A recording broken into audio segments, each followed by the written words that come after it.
Hey, don't come back over here and say, don't come back over here, Lord.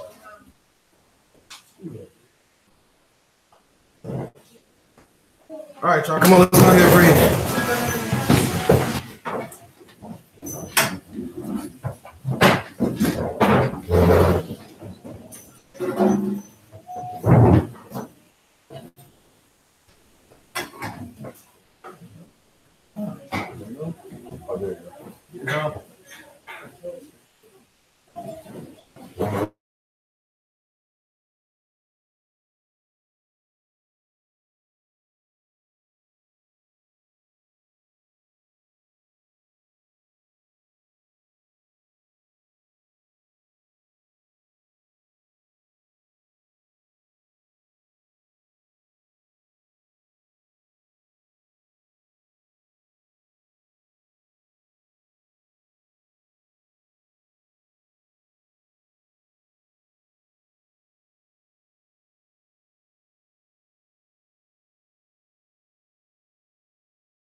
You back up?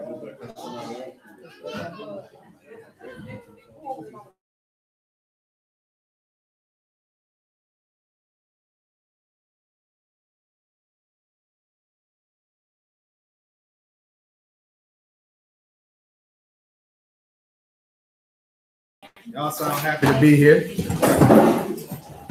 All right. Today.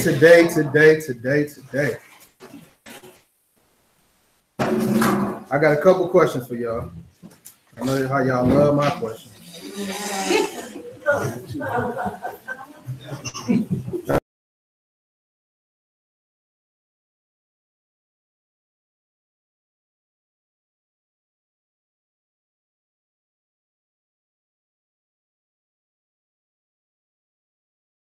Or whatever. I'm gonna throw out a name, and I want y'all to give me their arch enemy, or arch nemesis. All right. Mm-hmm. Not just the regular. I'm talking about the thorn in their side. Batman. Joker. Superman. Lex Luthor. Ain't only one person knew Lex Luthor. You supposed to watch comics. Okay, let's go a little. Who got kids in here?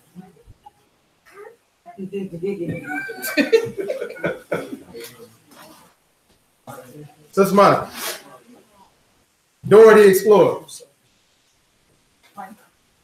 Who said it? Swiper. Swiper the Fox.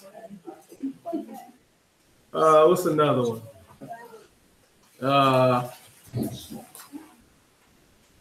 Dr. Robotnik, Sonic the Hedgehog. Who is it? Sonic the Hedgehog? Who you say?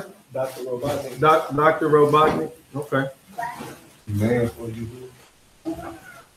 Okay. Now, if I say the children of Israel, who you gonna say? Ourselves? That is not a qualifying answer. Esau? Yeah. Who else agrees? Esau? Anybody got anything else? The flesh? That is not a qualifying answer. No, man. No, Elder Martin, you can't have. All of the rest of the nation. All the rest of the nation? That's cool. Well, we talking about arch nemesis. We talking about like always you see them like Esau. Kashetan? Nope. Oh, I didn't do the right. Esau? Nope. Nobody got it? All right, Elder Martin, go ahead and give it to him. The Philistines. So if you ever paid attention to like the stories in Judges, the Samuels, the Kings, the Chronicles, it was always this one nation that we was just in constant battle with over and over and over. And it was the Philistines, right? No matter if we went and we was at war with this nation or this nation, it always came back to the Philistines. Do anybody know why? Make sure we got everything muted. Do anybody know why we was always at war with the Philistines? Why was they the thorn in our side? Land? Okay. Why you say the land?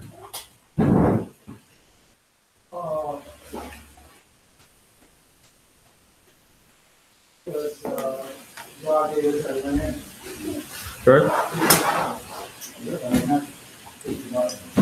Y'all gave us the land. That's true. Okay. We'll roll with that for right now. All right. You said you got one up? Philistines? Yeah. That's the big thing. A lot of people say that there haven't been a trace of the Philistines since they went to war with David. Right? And then after that, they dwindled down in Babylon or the Babylonians completely wiped them off the earth. So this is the big mystery. What happened to the Philistines, right?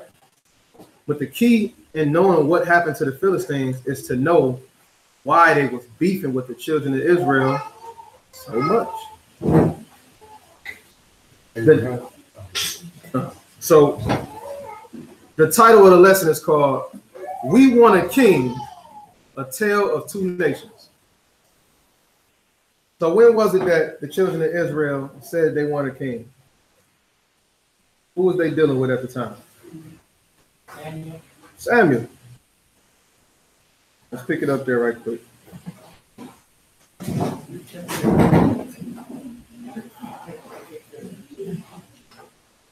Right there laughing. Elder Martin, what you laughing for? Oh, because y'all got the inside scoop. Y'all cheating. And we giving no answers back there.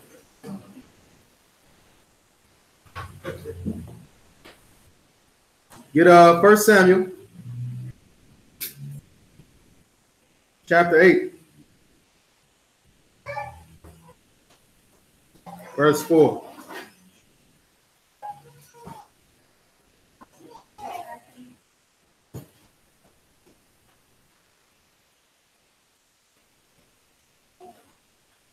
First Samuel chapter 8 and verse 4. Then all the elders of Israel gathered themselves together and came to Samuel unto Ramah. All the who of Israel? Elders. All the elders of Israel. Keep that in mind. Go ahead. And said unto him, Behold, you are old, and your sons walk not in your ways.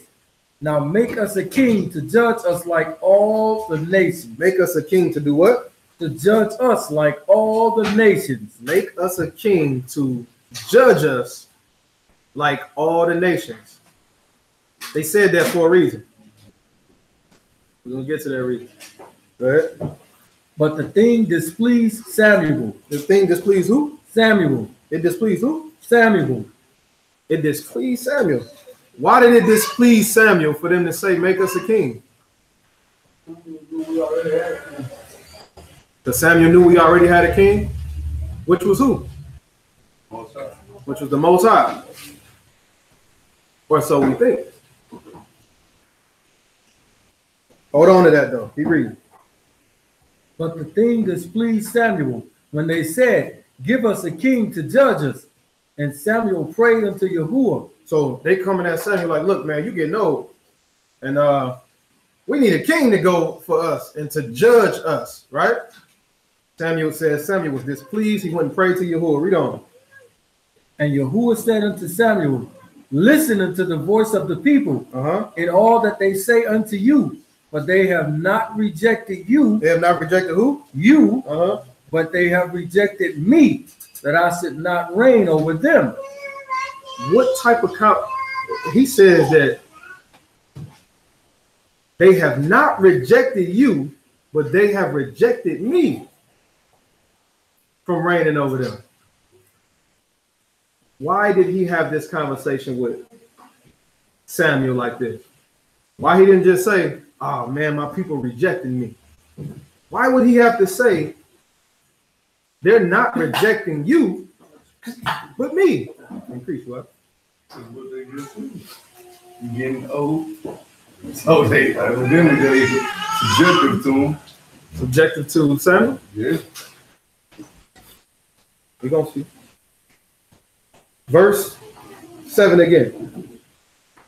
Verse 7. And Yahuwah said unto Samuel, Listen unto the voice of the people in all that they say unto you, but they have not rejected you, but they have rejected me, that I should not reign over them, according to all the works which I have done since the day that I brought them up out of Egypt, even unto this day, wherewith they have forsaken me and served other powers, so do they also unto you. He said the same thing they doing to me, Samuel.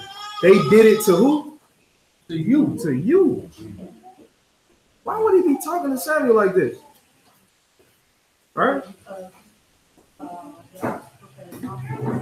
He was the mouthpiece. Okay. Historically, that's where the direction came from, for the children of Israel, through prophetic voice, through the prophet of the Lord.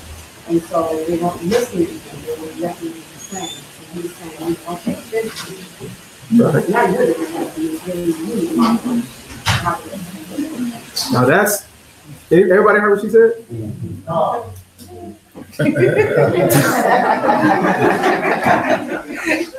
So basically she said that Samuel was the prophetic voice for Yah, right? So generally the people would be subject to the prophetic voice at the time, right?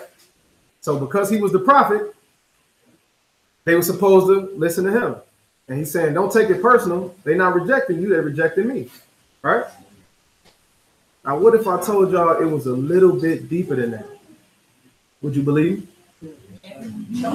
Wow. What'd you say? If I show you. That's the answer you're supposed to have. Book, chapter, and verse. Exactly. It's a consistent thing throughout the scriptures. It's a consistent thing. Okay. Read verse 20.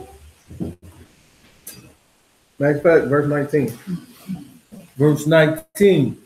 Nevertheless, the people refused to obey the voice of Samuel, and they said, no, but we will have a king over us, that we also may be like all the nations, and that our king may judge us and go out before us and fight our battles. Now, beforehand, they say, yo, Samuel, we want a king because you getting old, and we need a king to judge us like the nations. But now they saying, no, Samuel, because the Most High told Samuel to tell them what's going to happen with this king, which we're going to get into. And they like, no, Samuel, we ain't rocking with that. We don't want you. I mean, we want a king so he can judge us and to go out and do what? Fight for us. Fight our battles. Now, that's a slap in the face. Right? Because who's been fighting their battles? So you think. No, the Most High was fighting their battles. But it's a little bit heavier than what we looking at on the surface and what we was taught, right? So we actually gonna funnel through the history of how they got to this point and how the Philistines tie all into this, right? So in order for us to deal with the Philistines, we got to go to where we start dealing with them. With Abraham, right? Our patriarch. Get Genesis chapter 20. First Genesis. First Genesis. When y'all find the second one, let me know. First Genesis chapter 20, and pick it up at verse 1. First Genesis chapter 20 and verse 1.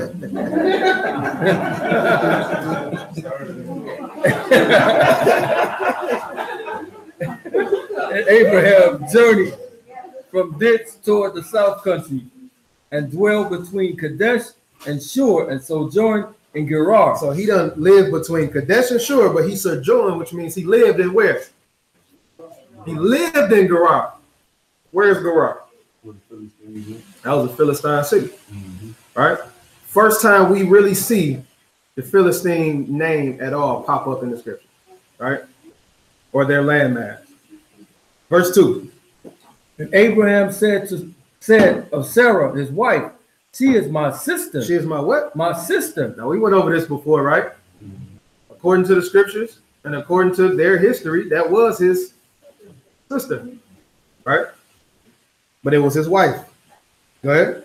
And Abimelech, king of Gerar, and who? Abimelech, king of Gerar, sent and took Sarah. So it says Abimelech, the king of Gerar, sent and took Sarah, right? Now, he's the king of what city? Of Philistine city, right? So he will be the king of the Philistines. Some people may argue this, but we'll show it in another chapter. Read on. And took Sarah. But Elohim came to Abimelech in a dream by night and said to him, Behold, you art but a dead man, for the woman which thou hast taken, for she is a man's wife. Said, you are but a what? A dead man. If you touch that woman, I'm going to kill you. Because she's somebody's wife. Right? Now, this is the first type of instance that we see of this, right? Where else can we see this at, right? What happens if you lay with a man's wife? You commit what? Adultery, right? So we see how these laws come from something that happened in the beginning, right? Read on. But Abimelech had not come near her. And he said, Master, wilt thou slay also a righteous nation? Would you slay who? Also a righteous nation? Whoa.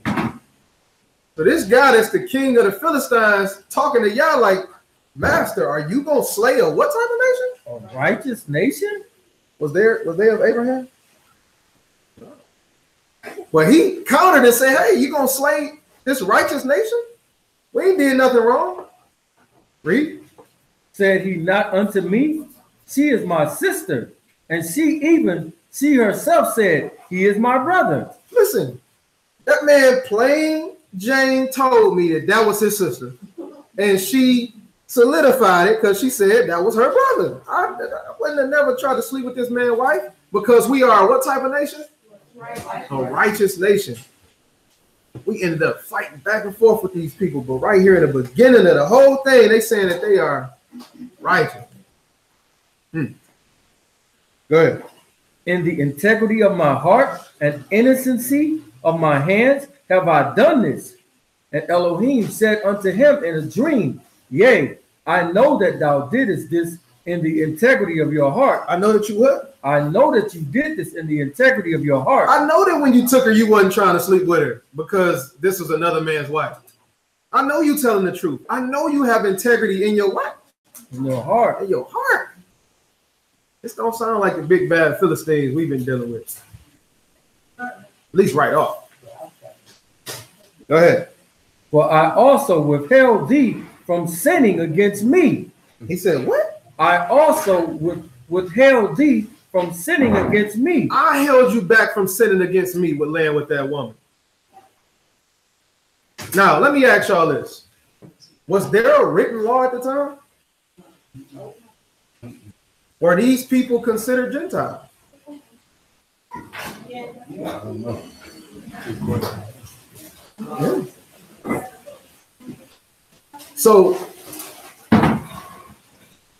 read that verse again. And Elohim said unto him in a dream, Yea, I know that thou didst this in the integrity of thy heart, for I also withheld thee from sinning against me. Therefore suffered I thee not to touch her. So, when in the epistle letter he says, those that are uncircumcised, once they do that which is of the law, they become a what? They become a law to themselves. So they was doing what was righteous or practicing what was righteous anyway. I wouldn't have never slept with a married woman. Right? Read on. Now therefore restore the man his wife, for he is a prophet, and he shall pray for thee, and thou shalt live. And if thou restore her not, know that thou shalt surely die, thou and all that are thine. So he says, restore this man his wife. And if, because he a prophet, and he gonna pray for you, and you shall live. If you restore her not, know that you shall surely die. Now, did my man know that he did something wrong? No. But he said that Abraham was going to pray for him. Shiach did something like being on the stake and said, Father, forgive them for they what? Know not what they do. So what you think this prayer for Abraham was going to be? Right? Let's keep reading. Then Abimelech, hold on, verse 8. Therefore Abimelech rose early in the morning and called all his servants and told all these things in their ears. and the men were sore afraid. Then Abimelech called Abraham and said unto him, What hast thou done unto us? And what have I offended you, that thou hast brought on me and on my kingdom a great sin? He's like, yo, Abraham, I don't even know you. What in the world would make you come here and lie like that? I ain't did nothing wrong to you for you to act like this was your sister and try to get me killed. Read. A great sin, that thou hast done deeds unto me that ought not to be done. You should have never did that to me, man. I didn't show you nothing that made you feel like, you know, I was going to hurt you. Because what did Abraham say? Tell them that you my sister, because they going to do what? They're going to kill me, which shows you that Abraham was scared. He was afraid of the king of the Philistines. Hold on to that. He read. Verse 10. And Abimelech said unto Abraham, What sawest thou that thou hast done this thing? And Abram said, Because I thought, surely the fear of Elohim is not in this place. What did he say? Surely, because I thought the fear of Elohim is not in this place. I didn't think y'all feared the Most High. So I ain't want y'all to just murder me for my wife. He reads. And they will slay me for my wife's sake. And yet indeed she is my sister. She is the daughter of my father, but not the daughter of my mother. So now he's giving them the story, right? Right? Not the daughter of my mother, and she became my wife. And it came to pass when Elohim caused me to wander from my father's house, that I said unto her, This is the kindness which thou shalt shew unto me at every place whither we shall come of me. He is my brother. And Abimelech took sheep and oxen and men servant and women servant, and gave them unto Abram, and restored him Sarah his wife. And Abimelech said, Behold, my land is before thee, dwell where it pleaseth you. He said, my land is in front of you. Live wherever you want in here. Now, I don't know if y'all know where the Philistines' land is in as far as Jerusalem is concerned, but this is Jerusalem, pretty much. Remember, he told them he was going to make them search the land, right? Walk the land. So he said, wherever you want to stay in here, go ahead and do it. Now, does this seem like a nation that was going to be fighting and chide with the children of Israel all this time? Let's jump into the future. 1 Samuel chapter 4.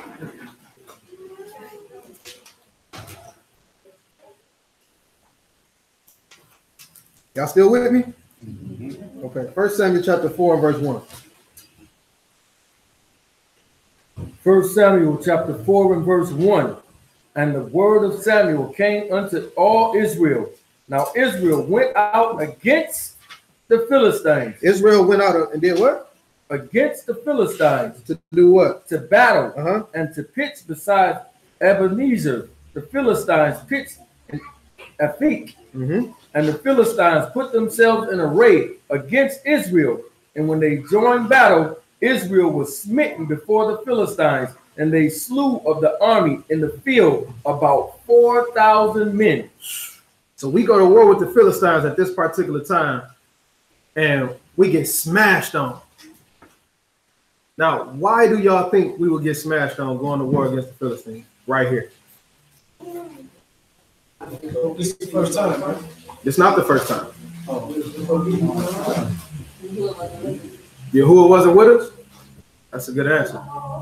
So we had 7 great battles with the Philistines, and then we had a couple little small tit-tats here and there, right? But it says right here that we went to war and they smashed out 4,000 of us. Keep reading. Verse 3. Verse 3. And when the people were come into the camp, the elders of Israel said, Wherefore hath Yahuwah smitten us today? Wherefore have who? Yahuwah smitten us today before the Philistines. Said the Most High is the one who smashed on us. Read. let us fetch the ark of the covenant of Yahuwah out of Shiloh unto us, that when it come among us, that it may save us of the hand of our enemies. Oh man, so they said, let's go and grab the Ark of the Covenant, because all of this stuff happened around the Ark of the Covenant. The Most High came down and sat on the mercy seat, all these different type of things, right? So they said, let's go grab the Ark of the Covenant out of Shiloh. What does that word mean? Peace, rest. Let's go and grab the Ark of the Covenant out of its place so we can take it to battle.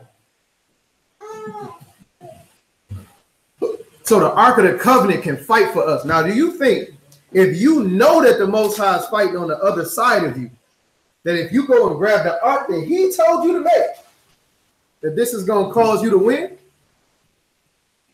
Can't be that stupid. But Israel was. Go ahead. So the people sent to Shiloh that they might bring from thence the ark of the covenant of Yahuwah of hosts, which dwelleth between the cherubims. And the two sons of Eli, what's that name? Hophni and Phinehas were there with the ark of the covenant of Elohim. And when the ark of the covenant of Yahuwah came into the camp, all Israel shouted with a great shout, so that the earth rang again. They was so geeked that they got the Ark of the Covenant out there with them, that they screaming, yeah, we about to smash them. We got the Ark, right? They geeked. This is how loud it was. It said that the earth rang. Read on. And when the Philistines heard the noise of the shout, they said, what meaneth the noise of this great shout in the camp of the Hebrews? Let's just smash this cats out. What is they over there happy about? Read. And they understood that the ark of Yahuwah was come into the camp. The Philistines wasn't no stranger to the children of Israel and how they got down with the Most High. Right? We see that all the way back in Genesis. Right? So he says that they was like, man, they must got the ark out there, which means that they were afraid of it too. Right? Read. Verse 7. And the Philistines were afraid. They were what? They were afraid. But they said, Elohim is coming to the camp. And they said, woe unto us, for there have not been such a thing there heretofore. Since we've been warned with them, the Most High ain't never just came in there with them. Oh, we might die. Right? So the Philistines are thinking the same thing as the children of Israel are thinking. If we bring the ark to war, the Most High is going to be with us. They thinking, man, they done brought the ark to war. The Most High with them. What happens though? Verse 8. Woe unto us! Who shall deliver us out of the hand of these mighty Elohims? Of what? These mighty Elohims. Why would they say that like that?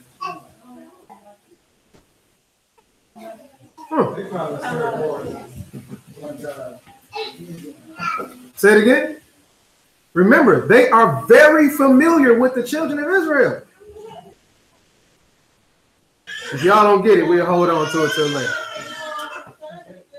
They know that it's the Most High and Mashiach.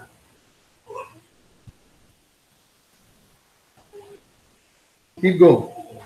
Woe unto us! Who shall deliver us out of the hand of these mighty elves? These are the Elohims that smote the Egyptians. They did what? That smote the Egyptians with all the plagues in the wilderness. Be strong and quite yourselves like men. So my man from the Philistines like, man, be strong, man. Act like a man. Get yourself together, man. Right? Read. Oh, you Philistines. Oh, you what? Philistines. Man, stop playing, man. You just went and killed 4,000 of them. Get yourself together. Read. That you be not servants unto the Hebrews, as they have been to you. Now, don't just lay down, because you're going to be a servant to them. Right? You ain't going to serve them like they've been serving you. So what that let you know? We've been under the subjection of the Philistines. They just keep trying to poke at us, man. This is that nemesis that I'm talking about. They just pop up and be like, it's Sunday. You know what I'm saying? They want to smash on you because they want to smash on you. Right? No matter what Dora the Explorer is doing, Swiper the Fox pop up out of nowhere all the time. She can't have a regular walk down the street. You know what I'm saying? Swiper always pop up. So I was trying to say the question, but it's coming up again. Why were we in a war with them at this time? Man, you said it won the first time. So was it like when we fight to be free? So we thought. We're gonna get to it. That's why I said this a blast into the future. So we're gonna actually bring. So we showed the Philistines of the past, right? I said they was a righteous nation, right?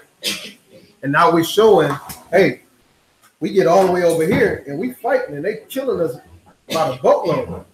What happened in between, right? What verses you had up? Verse 9.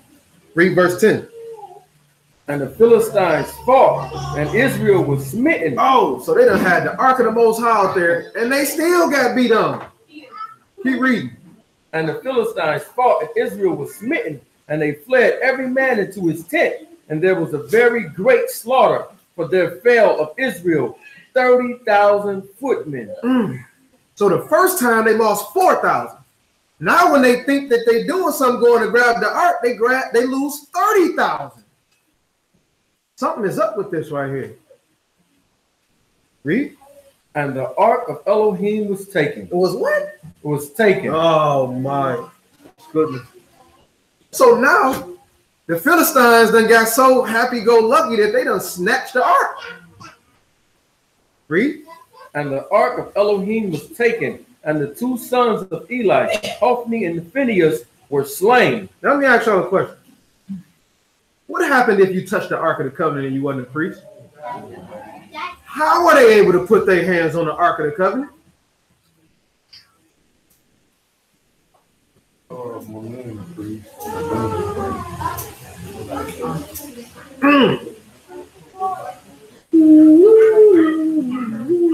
We gotta get to that too. They obviously been carrying the weight in their nations. Huh? So they knew how to carry it? Well, they've been carrying the word since the inception of their nation somewhat. Read the next verse. Verse 12. And there ran a man of Benjamin out of the army and came to Shiloh the same day with his clothes rent and with the earth upon his head. And when he came to Eli, sat upon a seat by the wayside, watching, for his heart trembled for the ark of Elohim. And when the man came into the city and told it, all the city cried out. And when Eli heard the noise of the crying, he said, what meaneth the noise of this tumult? So, look, we got 30,000 people that just died, but I know that's bad. But they got the ark, right? Now, we're going to come back to this part, but this is just a glimpse into the future. Now we got to go back and we got to see, how did this even all take place in the first place, right? Let's go back. Genesis chapter 20. Actually, Genesis chapter 21.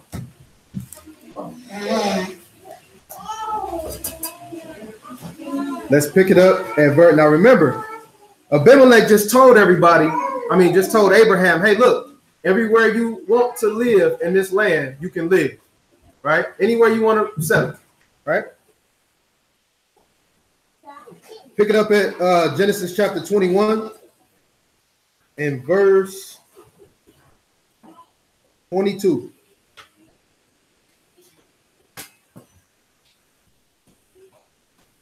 Genesis chapter 21 and verse 22. And it came to pass at that time that Abimelech, that name, the chief captain of his host, spake unto Abraham, saying. So this is Abimelech with the chief of his army, right? Coming to Abraham and saying what? Elohim is with thee in all that thou doest. It says the Most High is with you in everything that you do. This is the king of the Philistines. He like, I know the Yah is with you in everything that you do. Read. Now, therefore, swear unto me here by Elohim that thou wilt not deal falsely with me, nor with my son, nor with my son's sons, but according to the kindness that I have done unto you, thou shalt do unto me and to the land wherein thou hast sojourned. So he said, look, man, make this covenant with me. Swear to me that you're not going to deal falsely with me or none of my kin, my sons, right? That you will be able to live here and be all right. Right? Verse 24. And Abraham said, I will swear. He made a covenant. Read. And Abraham reproved Abimelech because of a well of water which Abimelech's servants had violently taken away. So Abraham been living here. He done built up this well of water, or dug this well of water, and now Abimelech's servants done came through and done snatched it violently. It's ours. Run that. It's our land. What you doing? Read. And Abraham took sheep and oxen and gave them unto Abimelech. Verse 26. Verse 26. Oh, verse 26. And Abimelech said, I want not who have done this thing. Neither didst thou tell me, neither yet heard I of it. But today, I ain't heard about this until today, man. You can't, because Abraham went to him checking him. Like, look, man, I thought we had an agreement. Right? He like, look, this is the first time I heard of this. Go ahead. and Abraham took sheep and oxen and gave them unto Abimelech, and both of them made a covenant.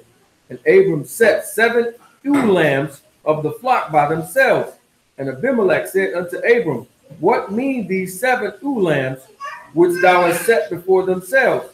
And he said, for these 7 ewe lambs shalt thou take of my hand, that they may be a witness unto me that I have digged this well. Hey, these lambs that I'm giving you is a token to show you that I dig these wells, and these are my wells.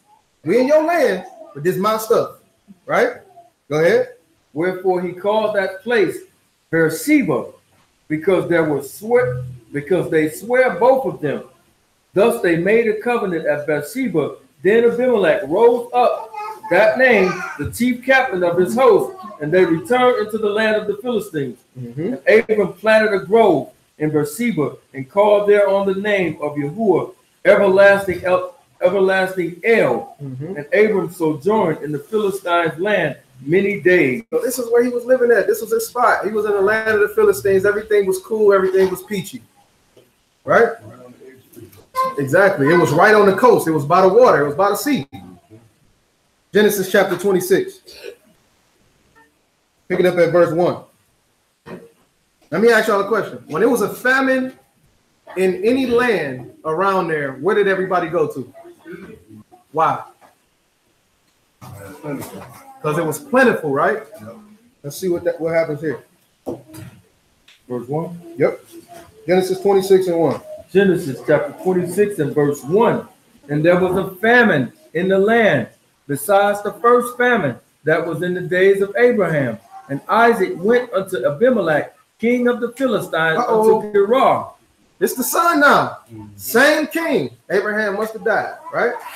Same king. No.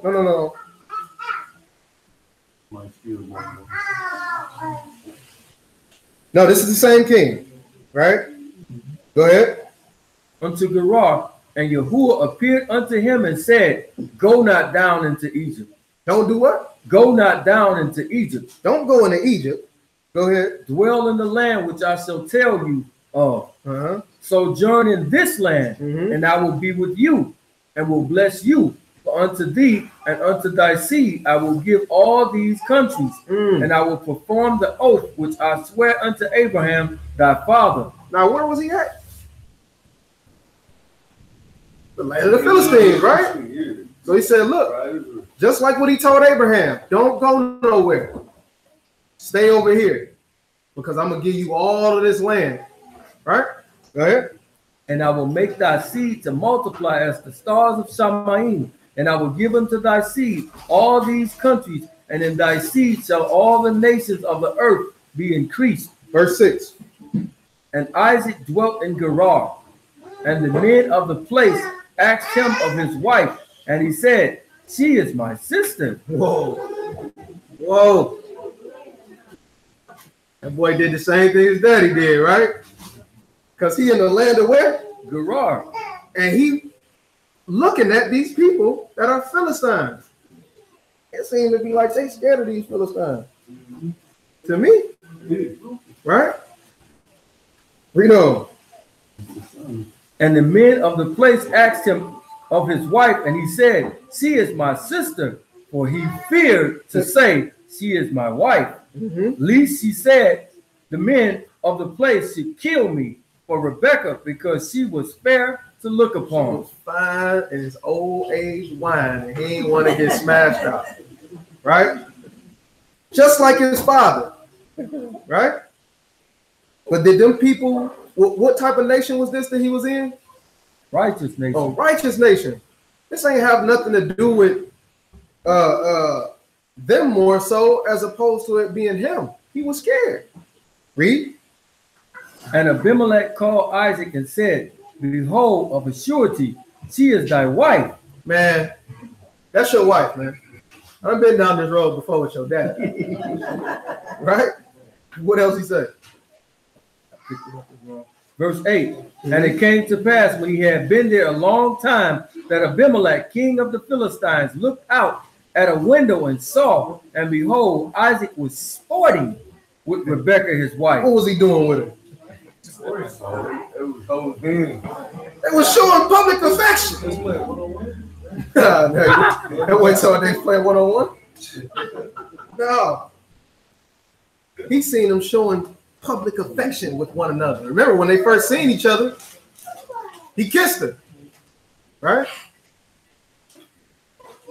Go ahead and read. Verse 9, and Abimelech called Isaac and said, behold, of a surety, she is your wife. And how saidest thou, she is my sister? And Isaac said unto him, because I said, lest I die for her. Coward. Now, I was gonna kill me for it, man. I ain't, you know. Read. And Abimelech said, what is this that thou hast done unto us?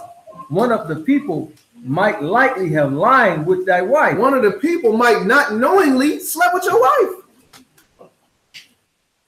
Right? They don't know it's his wife. So remember the same thing with Abraham.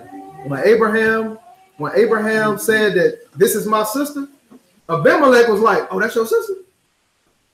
Is this your brother? Oh yeah, come on. Right? He was gonna take her and he was gonna lie with her.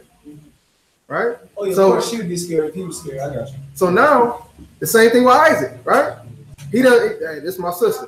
So somebody, oh man, it's your sister. Right up. She's single, right? Go ahead. Have lied with thy wife, and thou shouldest have brought guiltiness upon us. Then you would have brought this on my nation. I've been through this before. Read. And Abimelech charged all his people, saying, he that toucheth this man or his wife shall surely be put to death. Hold on, everybody, come together. See these two? You see them? Don't touch neither one of them. You're going to get put to death.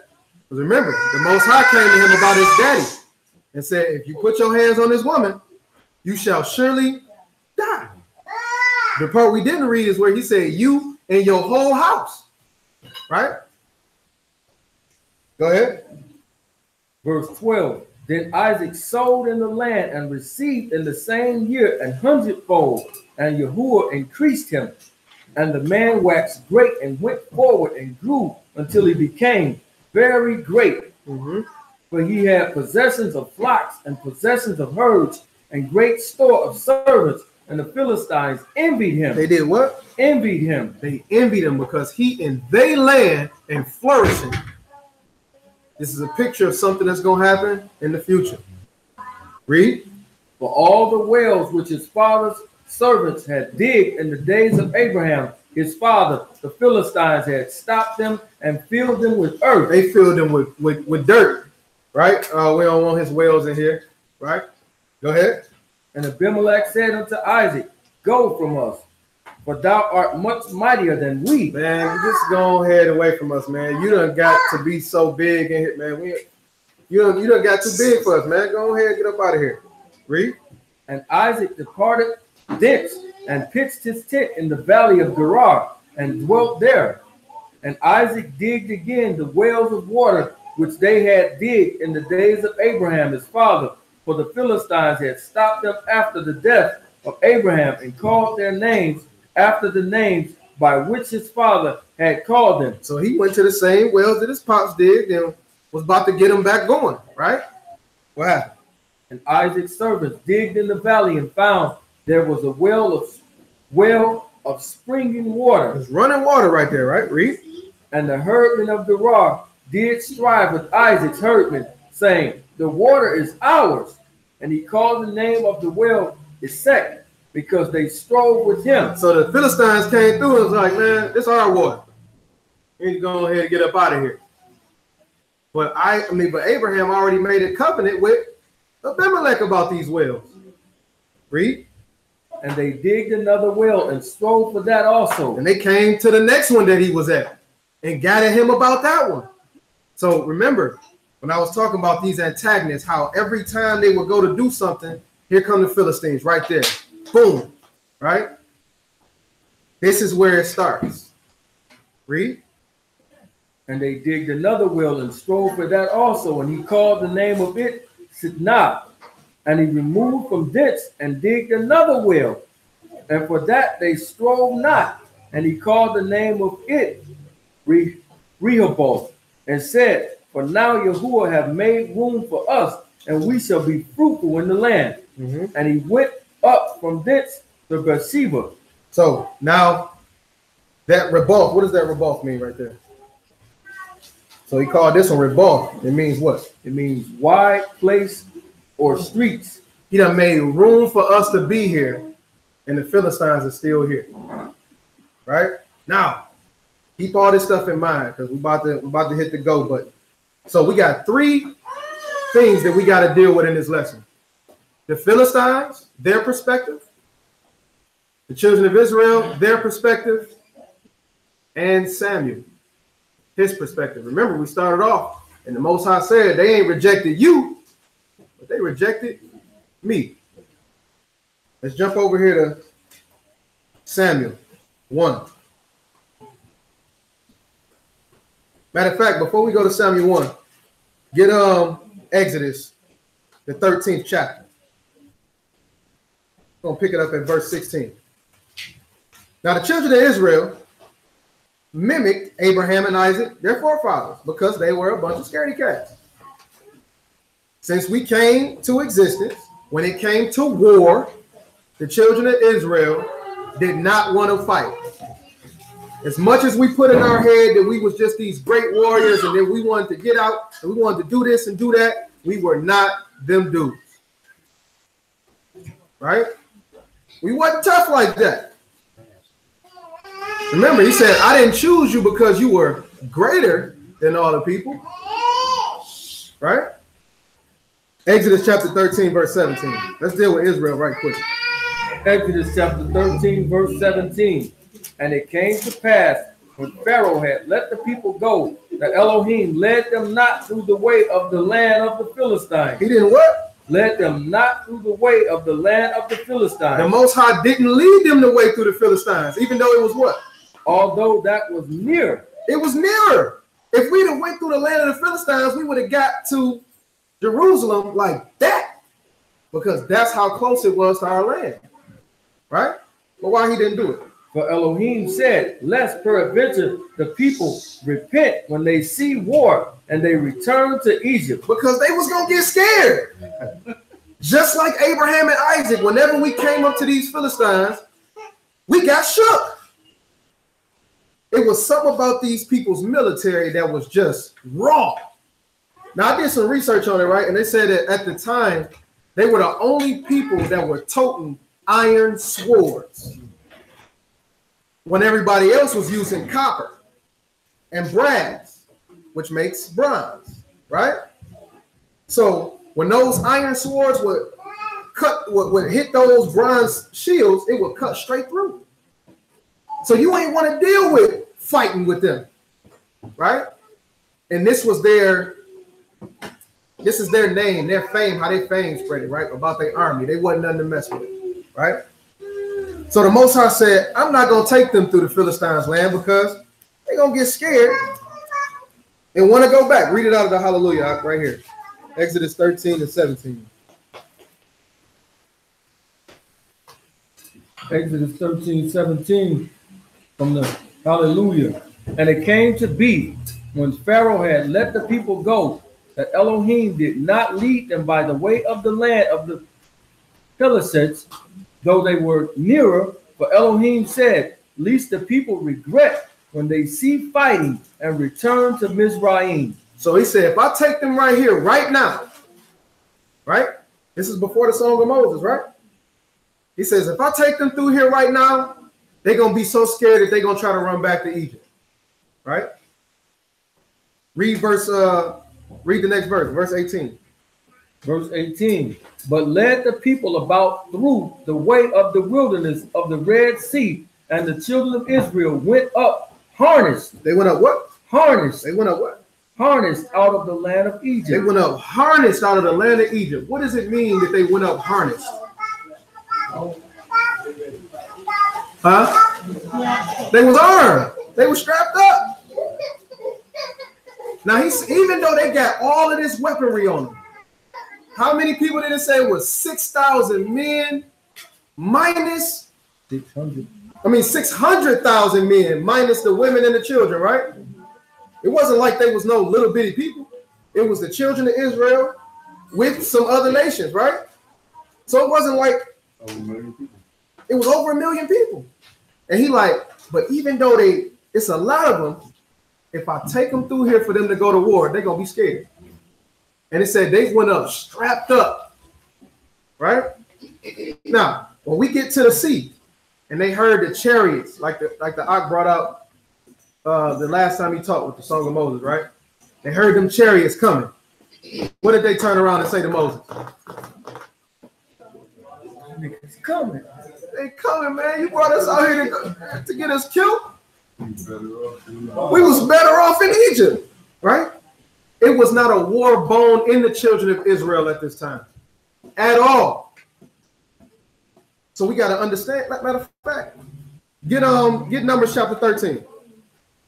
That's further the point.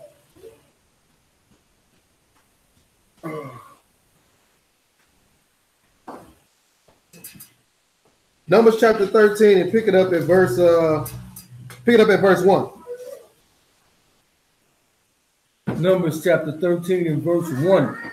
And Yahuwah spake unto Moses, saying, send down men that they may search the land of Canaan, which I give unto the children of Israel. Of every tribe of their fathers shall ye send a man, every one a ruler from among them. So send out there 12 people, one from every tribe, right? They got to go scout out the land. Moses done already gave them or is going to give them where they're going to be in this said land, right? Jump down to verse 29.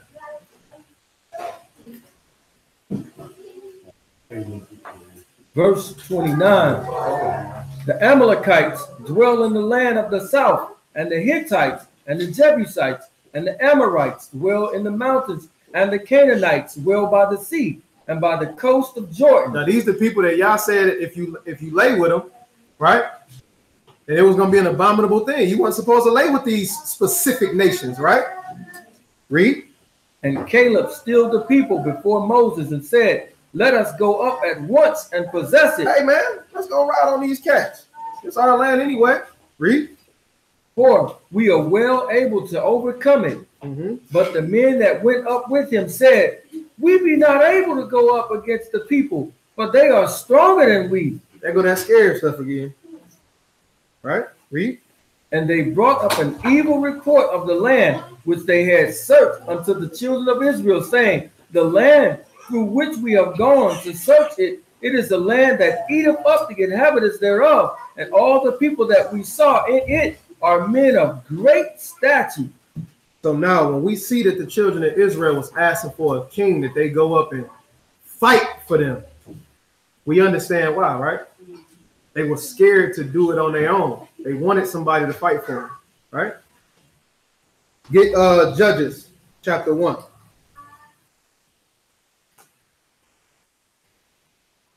In verse 1.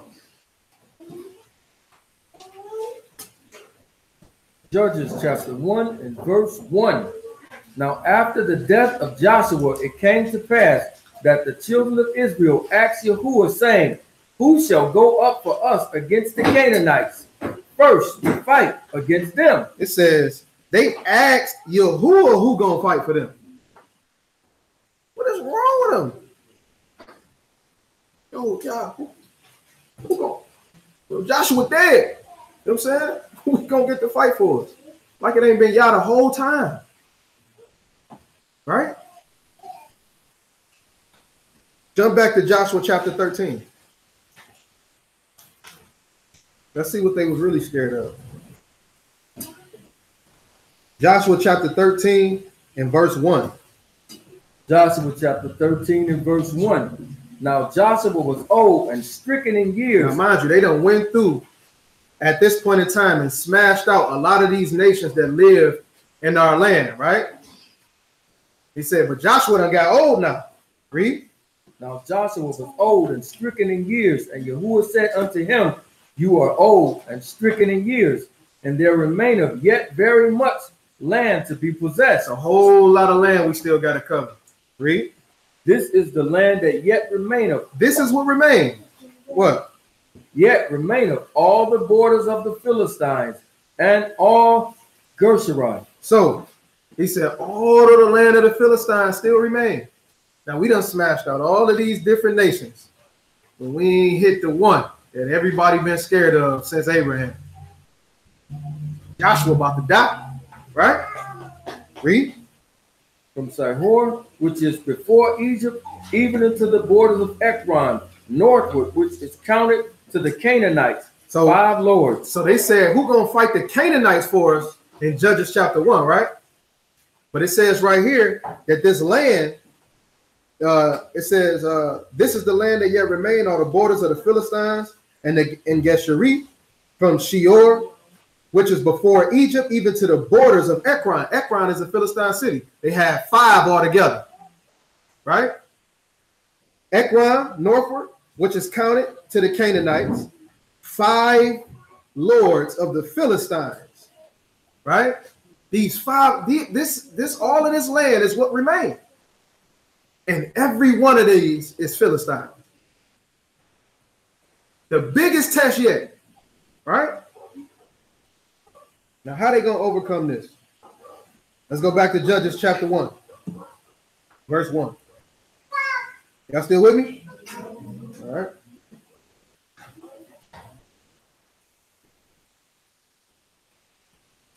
Judges 1 and 1? Mm-hmm.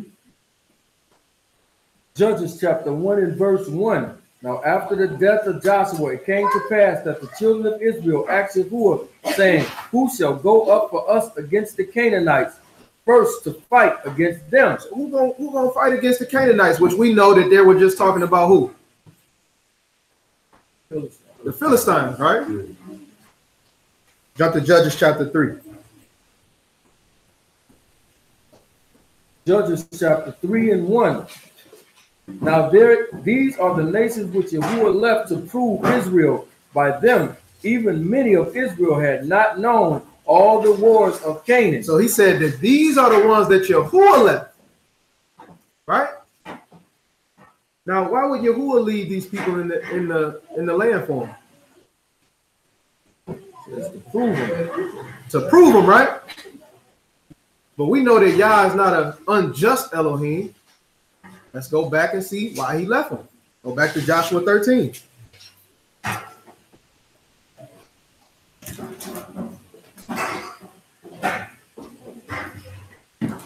Joshua chapter 13 and verse 13. Joshua 13 and 13.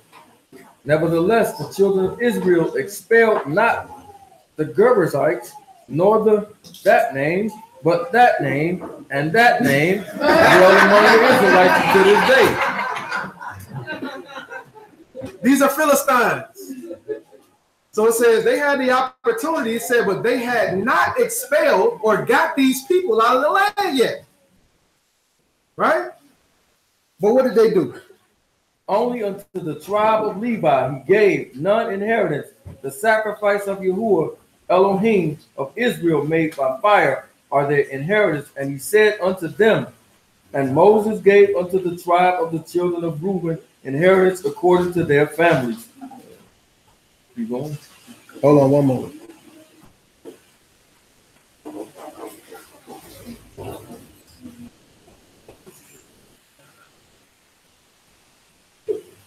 Hold on one second.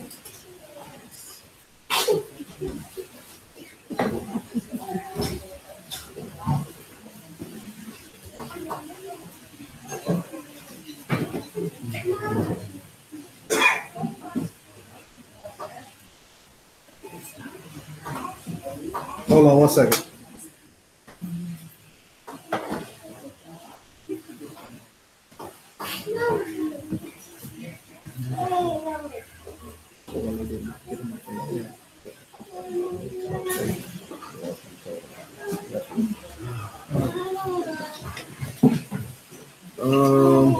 Hold on, y'all. 1 second.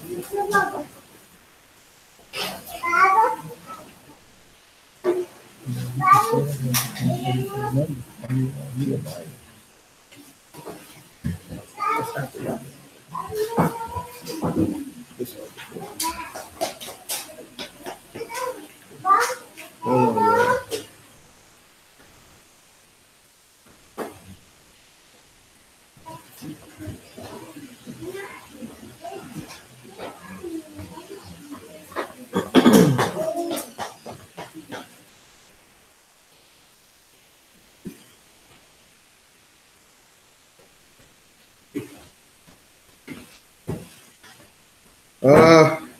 Let's go. Let's just go back to Judges chapter 3. I'll find it later.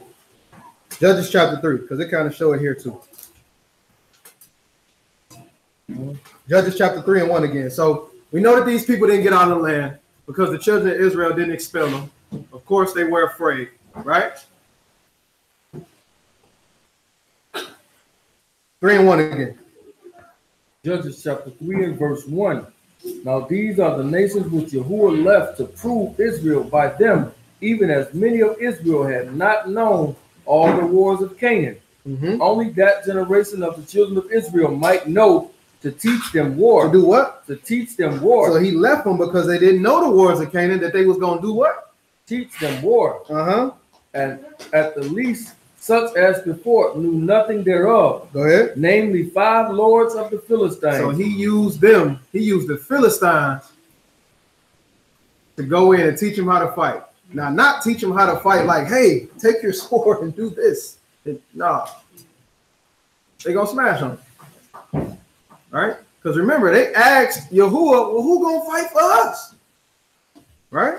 Read.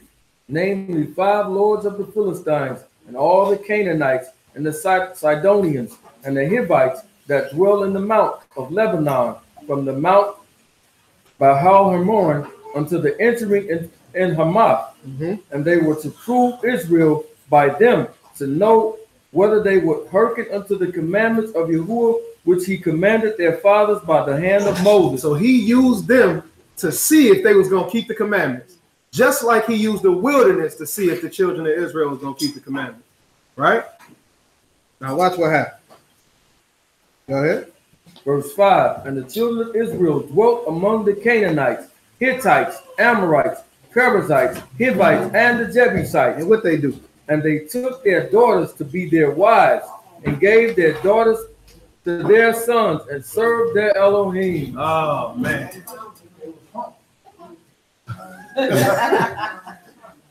Deuteronomy chapter 7 told them not to go in with these people, right?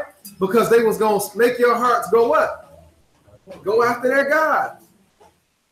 Soon as they get into this part of the land, they start messing around with them and start worshiping these other guys. Keep reading.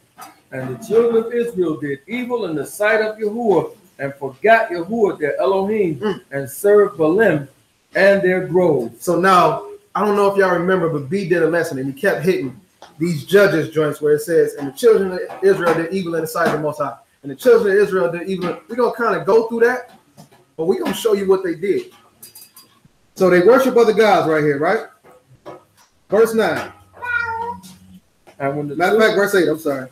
Therefore the anger of Yahuwah was hot against Israel, and he sold him into the hands of that name, king of Mesopotamia, and the children of Israel served that name 8 years. So the children of Israel served this king for 8 years, right? This is, remember, he said he proved them with these people, right? He served them 8 years, verse 9. And when the children of Israel cried unto Yahuwah, Yahuwah raised up a deliverer. A who? A deliverer to the children of Israel, whom delivered them, even Othniel, the son of Kenaz, Caleb's younger brother. So this warrior went out and said, look, I'm going to fight with the children of Israel because who raised them up? Yahuwah, right? Y'all want to know who going to fight for y'all? I'll give y'all somebody. But first, I got to put you through something, right? Verse 10. And the spirit of Yahuwah came upon him and judged Israel. And he what? And the spirit of Yahuwah came upon him and he judged Israel. So after he done did this stuff, or in the midst of this stuff, he's judging Israel. What does that word judge mean? Judge, govern, vindicate. So he governed them, right? He acted as a lawgiver, a person that gave sentence, right? And punished. And punished them. So for lack of intensive purposes, this person is a what? This person is a king or a ruler of the people, right? Did the children of Israel have anything bad to say about this guy? No. Read. And the spirit of Yahuwah came upon him, and he judged Israel and went to war, and Yahuwah delivered that name, king of Mesopotamia, into the hands, and his hand prevailed against that person, and the land had rest 40 years. The land had rest for what? 40 years. Now, when he's talking about the land had rest for 40 years in this particular stance, he's not talking about the land as far as us reaping crops, but he's talking about a war of destruction, right? So we was in captivity for 8 years, and then the land rested for 40, right? He reads, verse 11. And the land had rest 40 years, and Othniel, the son of Kenaz, died. This person that just was a judge over him, he died, and what happened? And the children of Israel did evil again in the sight of Yahuwah. So now when he died, they go right back into it, right? Read.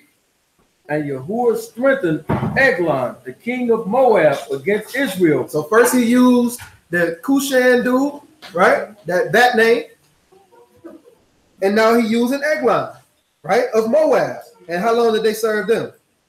Against Moab, against Israel, because they had done evil in the sight of Yahuwah. And he gathered unto him the children of Ammon and Amalek, and went and smote Israel, and possessed the cities of palm trees. So the children of Israel served Eglon, the king of Moab, 18 years. So they served the first one 8 years. Now they served this one 18 years, right? Read. But when the children of Israel cried unto Yahuwah, Yahuwah raised them up a deliverer, Ehud, the son of Gerah, a Benjamite, a man left-handed. A man who? Left-handed. I'm left-handed, y'all. Just want to let y'all know. He said that for a reason. So when I find out what the reason was, I'll let y'all know left-handed people is really special in the world today. You know? And by him the children of Israel sent a present unto Eglon, the king of Moab. But Ehud made him a dagger, which had 2 edges of a cubit length, and he did gird it under his raiment upon his right thigh. Drop down to verse 23. So basically, he was left-handed, right? He put the dagger on the right thigh, right? So when he go in here with the king, he's gonna use his left hand to snatch that out, give my man a shake job, right? Verse 23. Verse 23. Then Ehud, matter of fact, verse 22. Verse 22. 21. Verse 20. And Ehud put forth his left hand and took the dagger from his right thigh and thrust it into his belly. And the haft also went in after the blade, and the fat closed upon the blade, so that he could not draw the dagger out of his belly, and the dirt came out. So he went all the way into this man's stomach to where it swallowed up the blade. The dude was a fat guy, right? He reads. Then Ehud went forth through the porch and shut the doors of the parlor upon him and locked them. When he had gone out. Verse 26. So basically, he made it seem like ain't nothing happened. You know what I'm saying? Like he was going there to give my man a gift. He killed him, closed the doors, and he left out the other way. So his guards is on the outside of the doors like, yo, what's up with the king, man? I ain't heard nothing from him. Right? They go in there, they see that he dead. Now we picking it up here. Verse 26. And Ehud escaped while they tarried and passed beyond the quarries and escaped unto Sirah. And it came to pass when he was come that he blew a trumpet in the mountain of Ephraim, and the children of Israel went down with him from the mount, and he before them. And he said unto them, Follow after me, for Yahuwah hath delivered your enemies, the Moabites, into your hand. And they went down after him and took the fords. So they went through and they killed the Moabites right here, right? Chapter 4, verse 1. Judges chapter 4 and 1. And the children of Israel again did evil in the sight of Yahuwah. It's the third time, right? Read. When Ehud was dead, and Yahuwah sold them into the hand of Jabin, king of Canaan, that reigned in Hazor, the captain whose host was Sisera, which dwelt in Harosheth of the Gentiles. Verse 3. And the children of Israel cried unto Yahuwah, for he had 900 chariots of iron, and 20 years he mightily oppressed the children of Israel. So this guy had the iron, and he oppressed them for 20 years. First it was 8, then it was 18, and this other guy, now it's 20 years, right? So they cried unto the Most High. It's a pattern over and over again. They go to serving these other guys, doing evil in the Most High sight. Now they cry out. Does that sound like something that we go through in our lives on a regular, as the children of Israel now? Absolutely. But the thing about it is, y'all gonna show us something. You can't just keep crying wolf after it gets thick for you because you turn your back on them. It don't work like that. Verse 4. And Deborah, the prophetess, the wife of Lapithos, she judge of Israel at that time. So now all of these people that he's naming are judges in Israel, right? Even Deborah, like I know a lot of brothers try to make it seem like it's Sunday, but she was a judge. You see is what it is, right? Let's jump over here to Judges chapter 5 and 1. Judges chapter 5 and verse 1. So we know her story, right? She sung the song. She got the armies of Israel hyped up. They went and they fought the battle. They prevailed. Judges 5 and 1.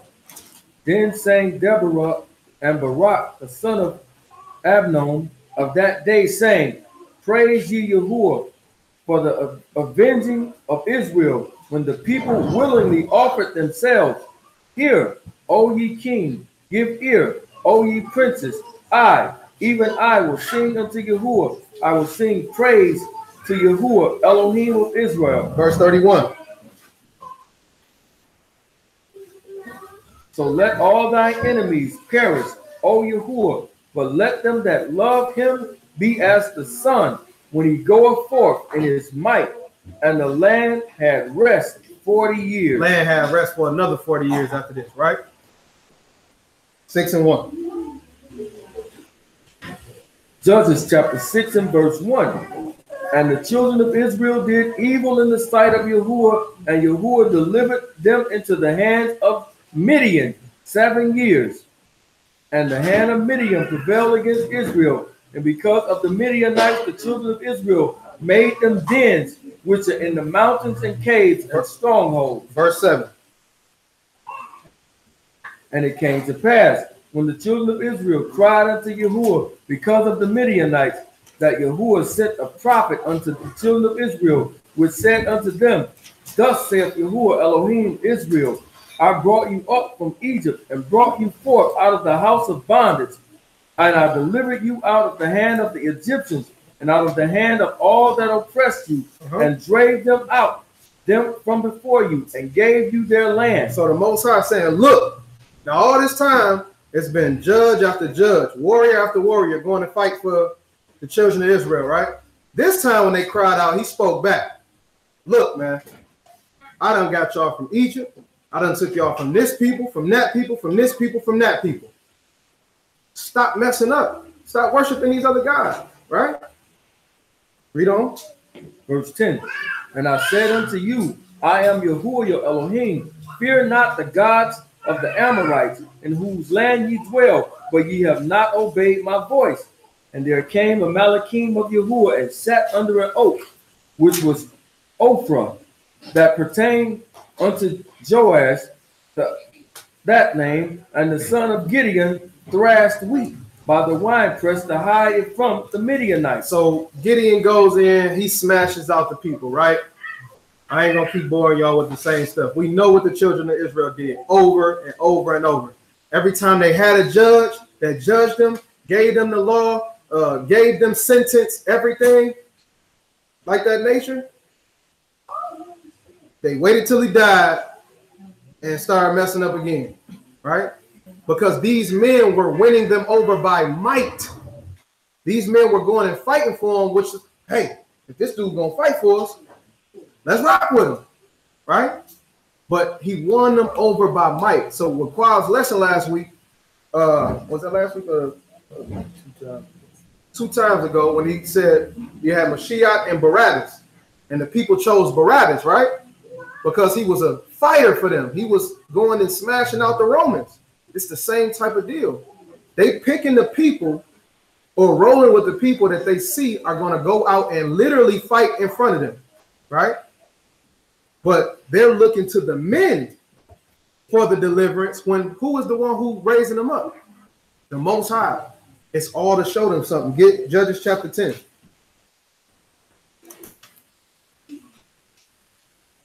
Pick it up at verse 1. Judges chapter 10, verse 1. And after Abimelech, there arose to defend Israel Tola, the son of Puah, the son of Dodo, a man of Issachar, and he dwelt in Shamir in Mount Ephraim. And he judged Israel 23 years and died and was buried in Shamir. And after him arose Jair the Gileadite and judged Israel 22 years. So just like the kings, right? You get the 1 Kings, 2 Kings, Chronicles, and this was the king over Israel for this many years. And then this was the king over Israel for it's the same thing with the judges, right? So it's showing you they had some type of rulership, but they only listened to the rulership for as long as this guy lived. All right, read. And after him arose Jair the Gileadite and judged Israel 22 years.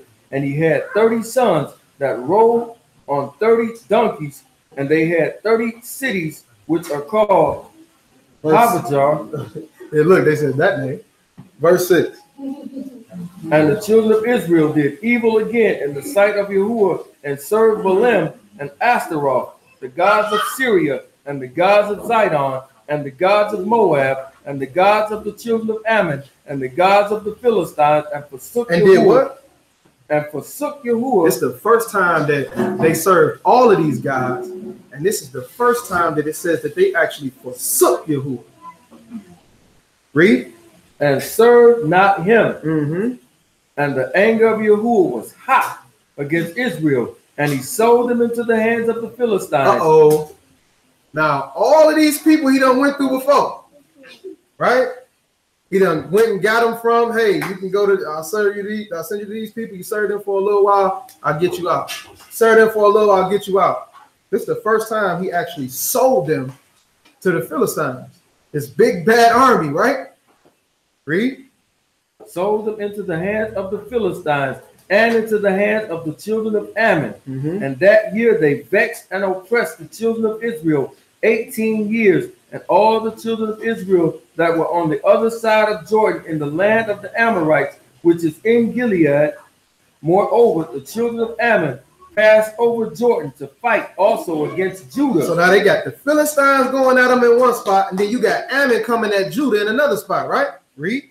Against Judah and against Benjamin and against the house of Ephraim, so that Israel was sore distressed. They was what? Sore distressed. They ain't never been this bad before.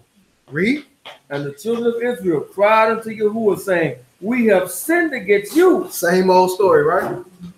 Let's see if it's the same outcome. Read on. Both because we have forsaken our Elohim and also served Baalim. And Yahuwah said unto the children of Israel, did not I deliver you from the Egyptians, Mm-hmm. and from the Amorites, Mm-hmm. and from the children of Ammon, and from the Philistines? Didn't I deliver y'all from all of these people before? Read. The Zidonians also, and the Amalekites, and Manoites did oppress you, and ye cried to me, and I delivered you out of their hands. Yet ye have forsaken me and served other Elohims.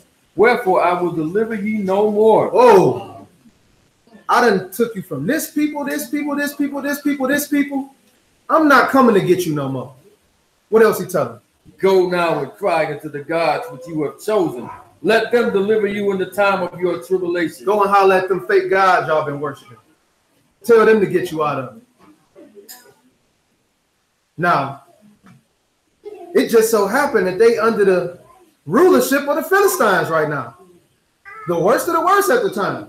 The antagonists of the children of Israel. Right? But they said over in Samuel that we want you to give us a king that we may be like the what? The other nations. Oh, what you got? Get Proverbs chapter 3. Verse 31. He said, all of these people did oppress you, and you still went after their gods. And Esau wasn't in none of these, right? No, Esau wasn't there at all. Proverbs 3 and 31. Proverbs chapter 3 and 31. Envy thou not the oppressor. Envy you not the what? The oppressor. He just told us that these nations is who oppress the children of Israel. Read. Envy thou not the oppressor, and choose none of his ways. But they said, give us a king that we may be like the other nations. Read. For the forward is abomination to Yahuwah, but his secret is with the righteous. Let's go back to Judges chapter 10.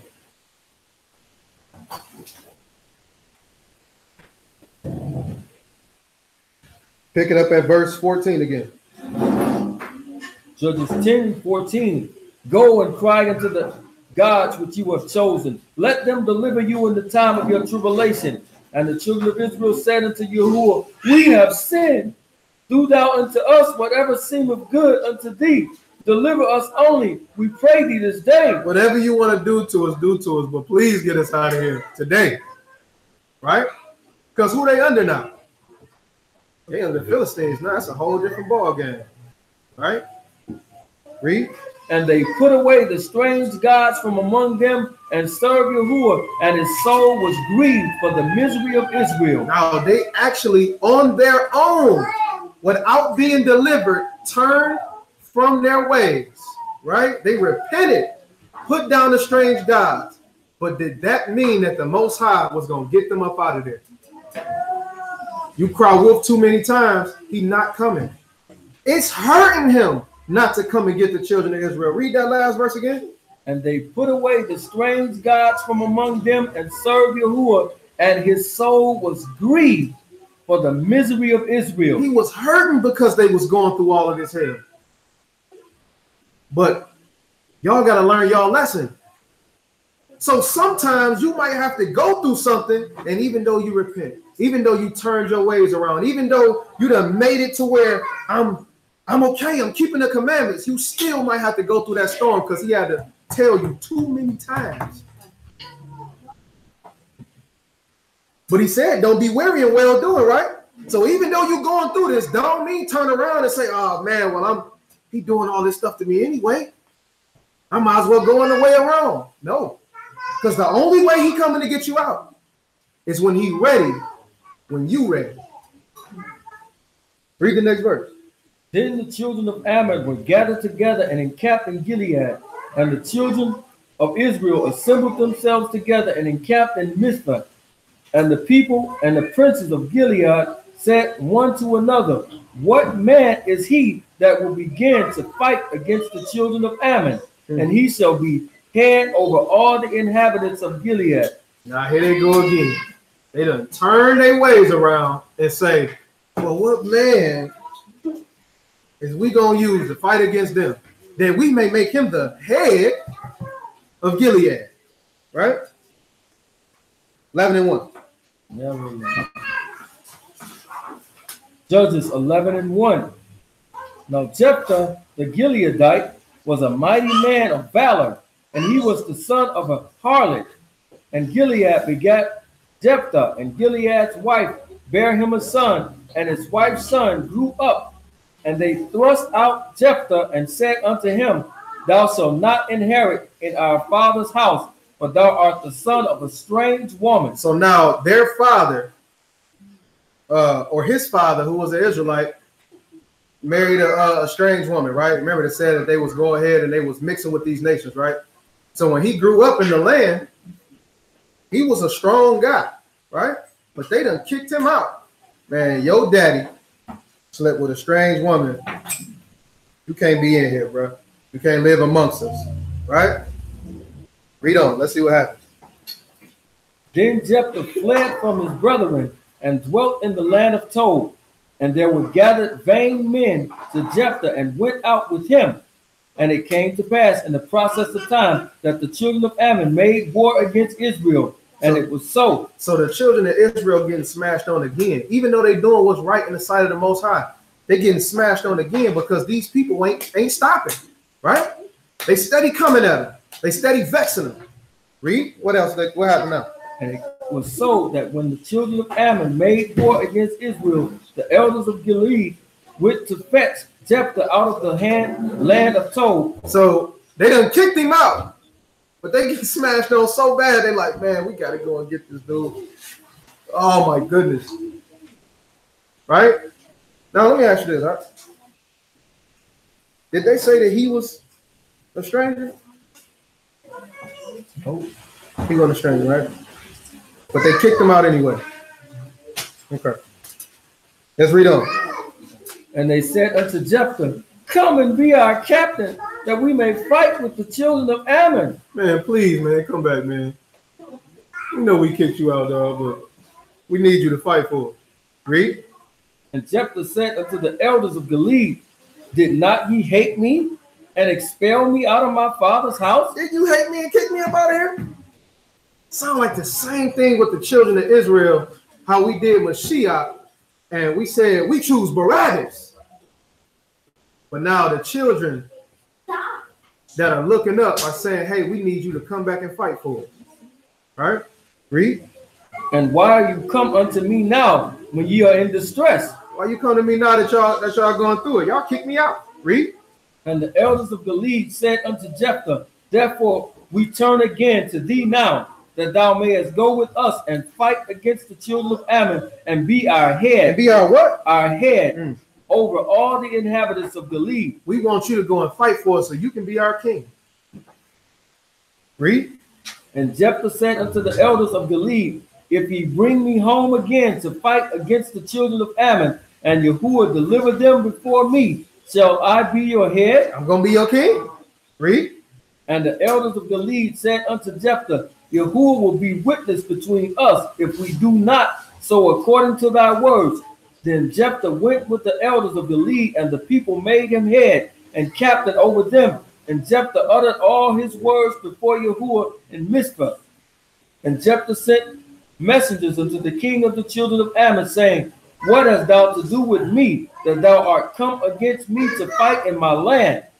And the king of the children of Ammon answered unto the messenger of Jephthah, because Israel took away my land when they came up out of Egypt from Arnon, even unto Jabbok. So basically he gave him the rundown, like, look, this is how we got here, right?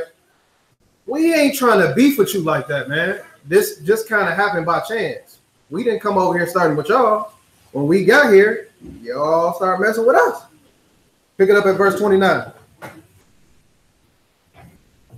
Verse 29. Then the spirit of Yahuwah came upon Jephthah, and he passed over Gilead and Manasseh, and passed over Mizpah of Gilead. From Mizpah of Gilead he passed over unto the children of Ammon.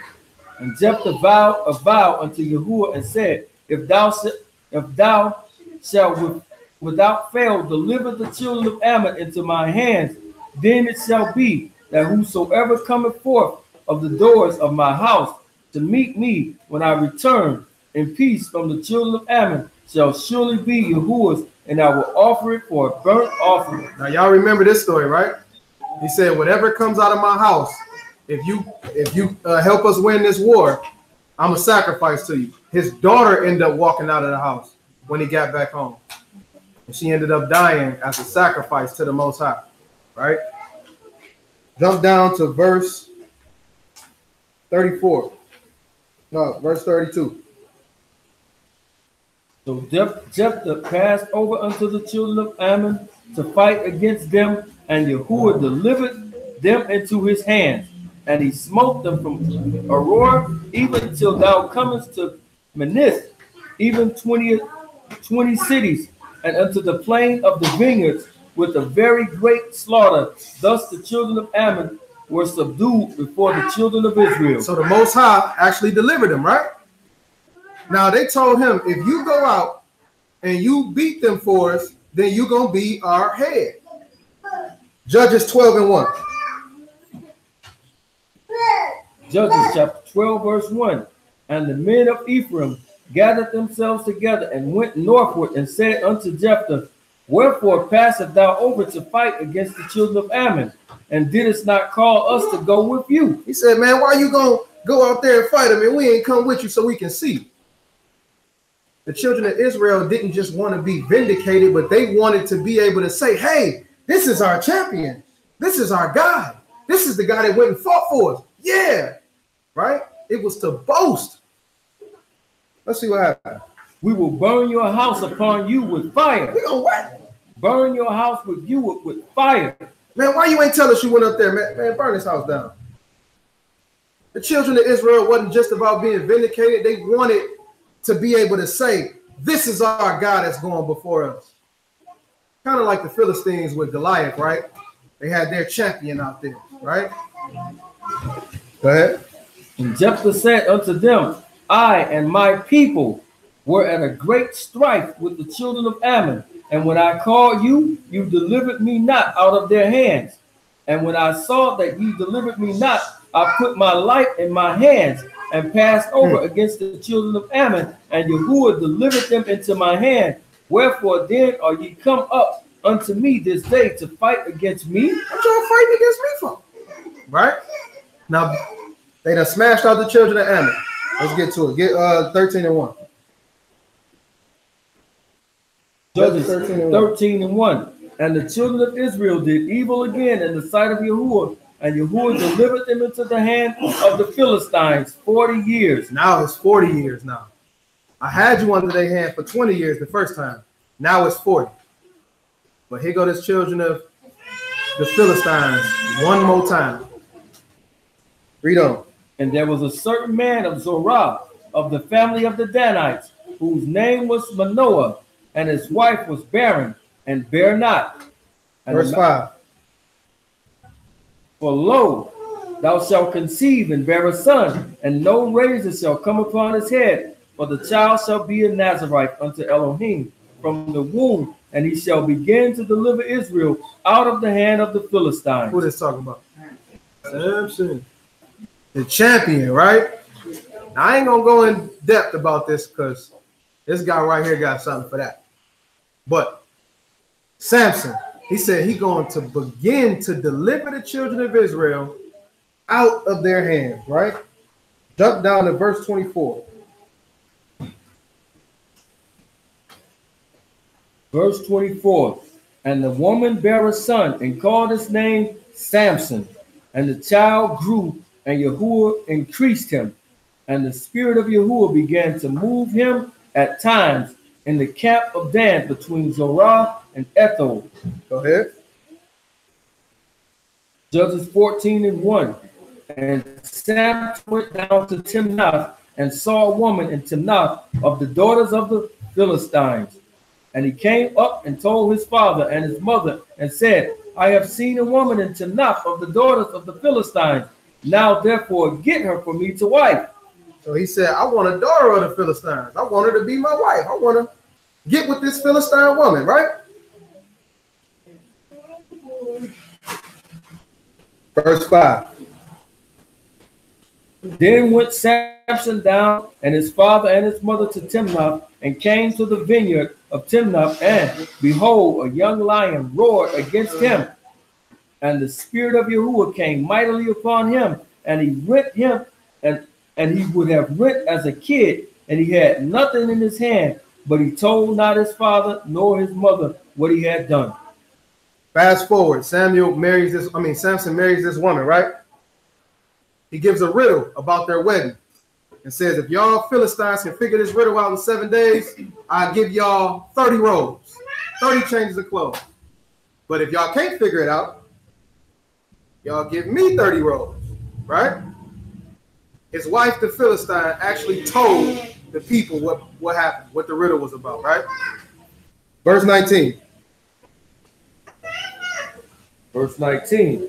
And the spirit of Yahuwah came upon him, and he went down to Ascalon and slew 30 men of them, and took their spoil, and gave chains of garments unto them which expounded the riddle, and his anger was kindled, and he went to his father's house. But Samson's wife was given to his companion, whom he had used as his friend. So this particular thing happened. Samson is the only one that went directly at the Philistines. The only one. He went and killed 30 of them and grabbed the robes. And at the time, her father had given her to one of his friends for a wife, right? Kind of hurt, right? He go out to grab these robes for their wedding, and then my man say, "Nah, I'm gonna pass it to your man." Yeah. Fast forward the story, right? Get Judges chapter 15. Pick it up at verse 7. Judges chapter 15, verse 7. And Samson said unto them, though you have done this, yet will I be avenged of you, and after that I will cease. So he says, y'all did this to me, I'm going to kill y'all. I'm not going to cease to avenge myself of y'all. He was the only one that was going at the Philistines head up. Pick it up at verse 27. Pick it up at verse 12. Verse 12, and they said unto him, we are come down to bind thee, that we may deliver thee into the hands of the Philistines. And Samson said unto them, swear unto me that ye will not fall upon me yourselves. So the children of Judah start getting attacked by the Philistines because of what Samson did. So they tell Samson, look, man, these Philistines is down here and they giving us the flux. You got to come with us, bro. Like, man, tell me y'all not about to take me to these Philistines. We about to take you to the Philistines, bro. It's so bad on us for what you doing that we gonna turn you in to the people that we at war with. Drop down to verse 14. And it came to, and when he came unto Lehi, the Philistines shouted against him, and the spirit of Yahuwah came mightily upon him, and the cords that were upon his arms became as flax that was burnt with fire, and his bands loosed from off his hands. And he found a new jawbone of a donkey, and put forth his hand, and took it, and slew 1,000 men therewith. And Samson said, with the jawbone of a donkey, heaps upon heaps, with the jaw of a donkey have I slain 1,000 men. So he done killed 1,000 of them. After this, he got caught again, and he killed a whole slew of them, including the 5 kings that they was talking about from Jump Street, right? Let's pick it up in Samuel chapter 1. We'll be over in a minute. Actually, Ruth 1 and 1. Ruth, right after Judges. Ruth chapter 1 and verse 1. Now it came to pass in the days when the judges ruled that there was a famine in the land, and a certain man of Bethlehem, Judah, went to sojourn in the country of Moab, he and his wife and his 2 sons. So we got Ruth saying that this is the time when the judges ruled over the children of Israel, right? It was no king still. It was only the judges. Samuel 1 and 1.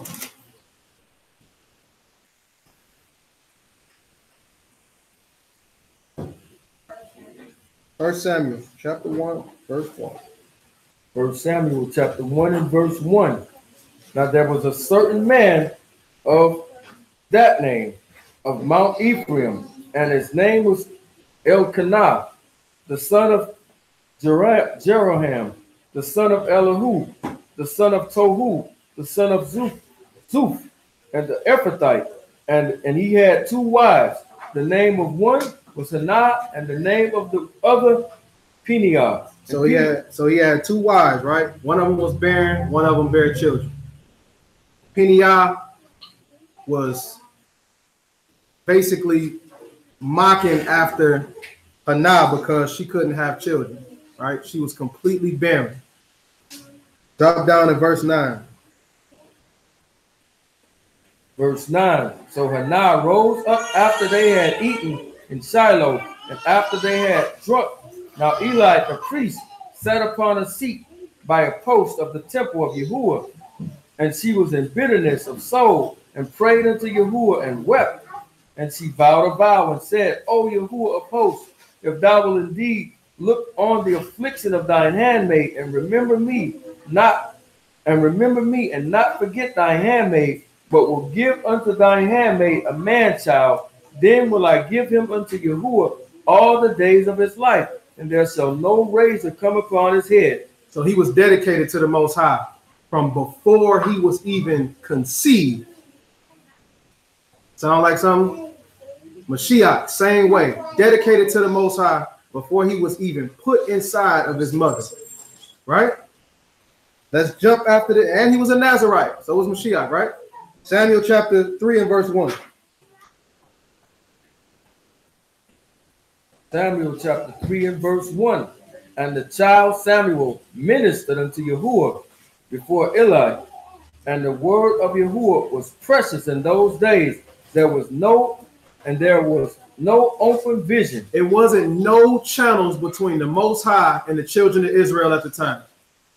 Samuel was the only one that could bring that word of the Most High to the people, right?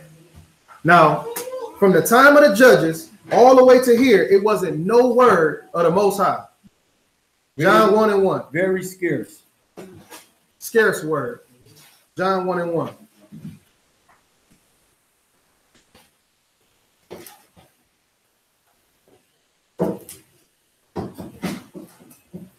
John chapter 1 and verse 1. In the beginning was the Word, and the Word was with Elohim, and the Word was Elohim. The same was in the beginning with Elohim. All things were made by him, and without him was not anything made that was made. In him was life, and the life was the light of men. And the light shineth in darkness, and the darkness comprehended not. So, is it safe to say that the word wasn't with the children of Israel till Mashiach got on the scene? Literally, right? He was the word brought forth to the children of Israel, right? He spoke the words of who? Directly. So this is how we go look at Samuel. He actually brought forth the word of the Most High directly to the children of Israel around his time, right? 1 Samuel chapter 3 and verse 3. 1 Samuel chapter 3 and verse 3.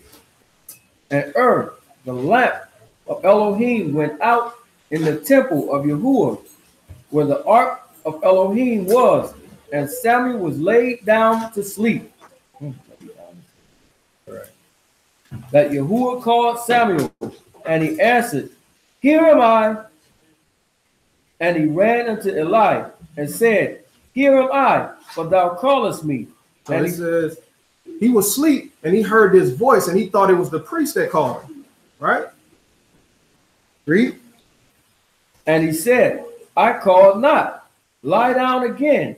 And he went and lay down. And Yahuwah called yet again. And Samuel arose and went to Eli and said, Here am I, but thou didst call me. And he answered, I called not, my son. Lie down again. Now Samuel did not yet know Yahuwah, neither was the word of Yahuwah yet revealed unto him. And Yahuwah called Samuel again the third time, and he arose and went to Eli and said, Here am I, but thou didst call me.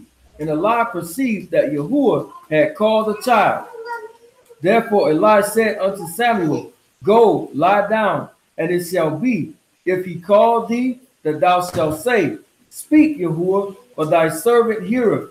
So Samuel went and lay down in his place, and Yahuwah came and stood and called as at other times Samuel, and Then Samuel answered, Speak, for thy servant heareth. And Yahuwah said unto Samuel, Behold, I will do a thing in Israel, at which both of the ears of everyone that heareth it shall tingle. In that day will I perform against Eli all things which I have spoken concerning his house. Drop down to verse 20. Verse 20. And all Israel from Dan even to Beersheba. Now, where was Beersheba at? What was that place?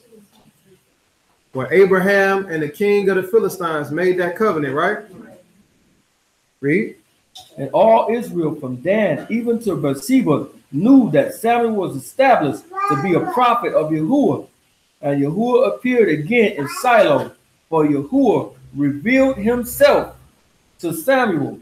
He revealed himself unto Samuel in Shiloh by the word of Yahuwah. Now he actually showed up by what? By Mashiach. I'll read that one more time. Go ahead. And Yahuwah appeared in Shiloh, for Yahuwah revealed himself to Samuel in Shiloh by the word of Yahuwah. Now, what did we just read was the word? Mashiach. So the Most High revealed himself by who? By Hamashiach. Samuel was a big deal, right? He was destined to rule over the people as this prophet, right? Now, just like Mashiach, right? He was destined to rule over the people. So when we see this stuff happening in Samuel chapter 4, right? When we go to war with the Philistines, they grab the Ark of the Covenant. Pick it up at 1 Samuel chapter 5, verse 1. 1 Samuel chapter 5 and verse 1. And the Philistines took the ark of Elohim and brought it from Ebenezer unto Ashdod. When the Philistines took the ark of Elohim, they brought it into the house of Dagon. The house of who? Dagon. What is Dagon? Fish god. Fish god. Read. And set it by Dagon. He said the Jesus fish. Verse 3. And when they of Ashdod arose early on the morrow, behold, Dagon was fallen upon his face to the earth before the ark of Yahuwah. And they took Dagon and set him in his place again. Now Dagon, the Ark of the Covenant didn't work for the children of Israel at war, right? But the Most High showed up when they snatched the Ark, though, right? Smashed up a God, right? Pick it up at chapter 6, verse 1. 1 Samuel chapter 6 and 1. And the ark of Yahuwah was in the country of the Philistines 7 months. Actually, I'm sorry. Go back to chapter 5, verse 10. Verse 9. Chapter 5 and verse 9. And it was so that after they had carried it about, talking about the ark, the hand of Yahuwah was against the city with a very great destruction, and he smote the men of the city, both small and great, and they had hemorrhoids in their secret places. They had what? Or hemorrhoids in their secret places. Most High smote them with hemorrhoid. Right? Go ahead. Therefore, they sent the ark of Elohim to Ekron, and it came to pass, as the ark of Elohim came to Ekron, that the Ekronites cried out, saying, They have brought about the ark of Elohim of Israel to us, to slay us and our people. So they sent and gathered together all the lords of the Philistines and said, Send away the ark of Elohim of Israel and let it go again to his own place. Man, take the ark back. And hemorrhoids ain't no good thing, right? Exactly. In they secret places. Y'all remember what Job went through, right? When he had them boils on himself, right? These men had these big bubble tumors in their secret places. They ain't had no rest. Send that thing back, right? ASAP, right? 6:1.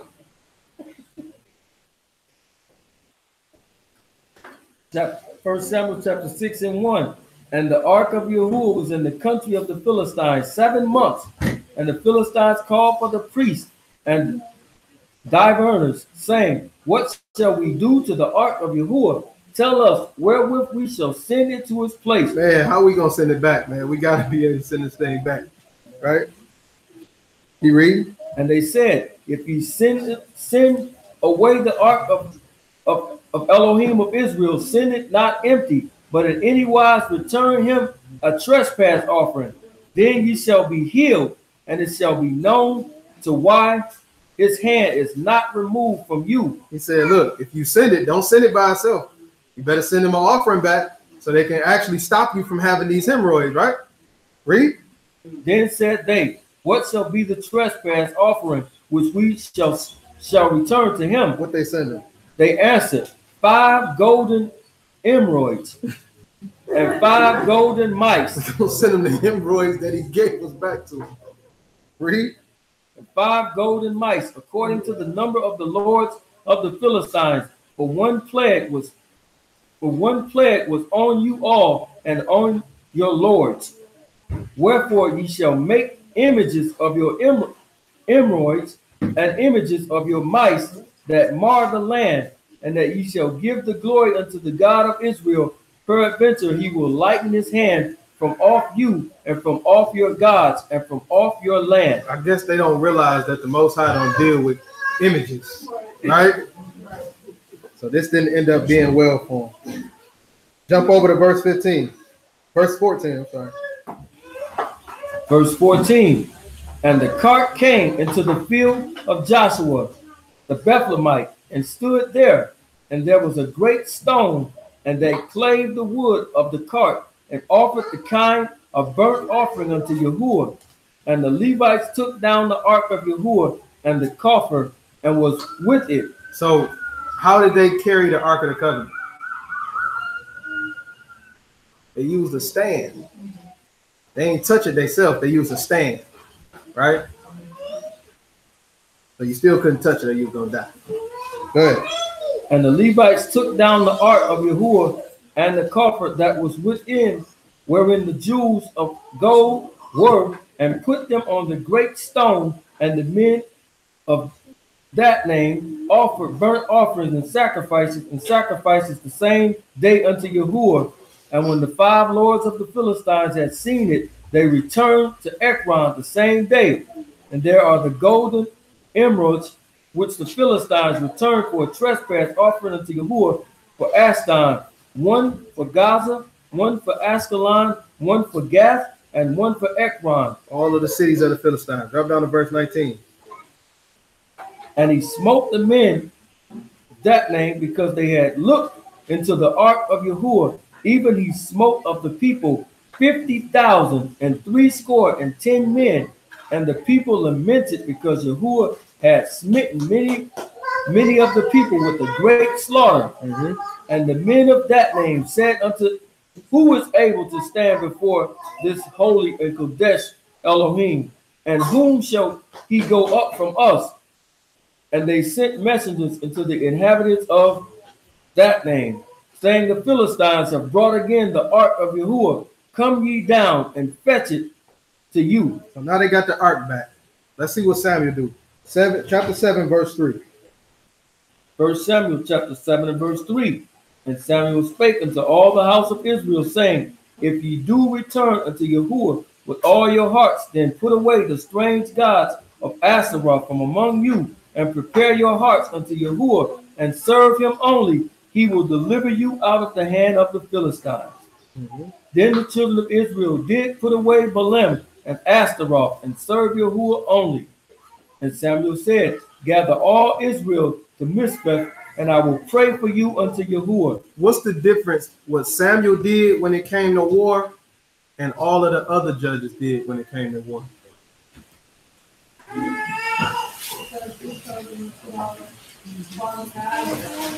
Nope.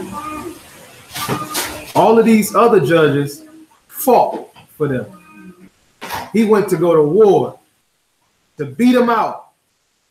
They were looking for Samuel to do the same exact thing. He told them to repent. What was the children of Israel looking for Mashiach to do?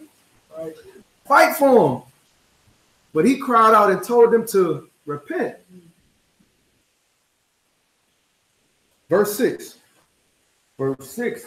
And they gathered together to Mizpeh and drew water and poured it out before Yahuwah and fasted on that day and said, there we have sinned against Yahuwah. And Samuel judged the children of Israel in Mizpeh. And when the Philistines heard that the children of Israel were gathered together in Mizpeh, Yahuwah, the lords of the Philistines, went up against Israel. And when the children of Israel heard it, they were afraid of the Philistines. There you go again. Y'all just got the ark back, right? You got Samuel right there with you. And they was afraid again. There go the Philistines, antagonizing the children of Israel. You just got done getting the hemorrhoids. All right? You want some more smoke? So let's see what happened. Verse 8. And the children of Israel said to Samuel, cease not to cry unto Yahuwah our Elohim for us, that he will save us out of the hand of the Philistines. He said, look, don't stop crying for us. Remember, all the other men fought for him. Right? He said, but you cease not from crying for us, that he will save us out of their hands. Read. And Samuel took a sucking lamb and offered it for a burnt offering, holy unto Yahuwah. And Samuel cried unto Yahuwah for Israel, and Yahuwah heard him. And as Samuel was offering up the burnt offering, the Philistines drew near to battle against Israel. But Yahuwah thundered with a great thunder on that day upon the Philistines, and discomfited them, and they were smitten before Israel. So this is the first judge that they had that didn't lift a finger to fight, but showed them that Yah was there to fight for them. Right? Verse 12. Then Samuel took a stone and set it between Mizpeh and Shin, and called the name of it Ebenezer, saying, hitherto hath Yahuwah helped us. So the Philistines were subdued, and they came no more into the coast of Israel, and the hand of Yahuwah was against the Philistines all the days of Samuel. And the cities which the Philistines had taken from Israel were restored to Israel, from Ekron even to Gath, and the coast thereof did Israel deliver out of the hands of the Philistines, and there was peace between Israel and the Amorites. And Samuel judged Israel all the days of his life. How? We got Samuel, this guy that was destined from birth, this guy that was a Nazarite, consecrated. He was a priest, right? All of these different type of things, just like Mashiach. So when we get down here to Samuel chapter 8, pick it up at verse 4 again.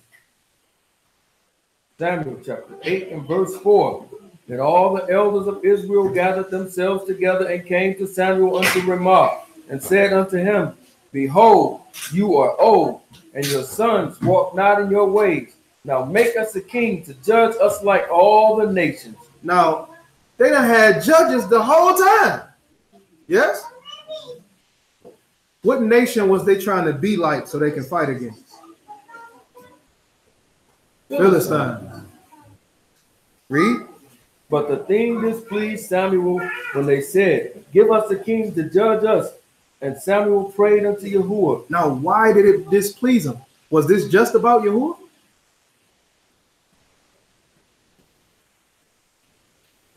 It was about him. I was consecrated to rule over y'all this whole time. I was the one who was destined from the womb, a Nazarite, chosen to have the word of the Most High to give to you. But because I didn't go out and go to war for you, now you want somebody else. Right? Keep reading.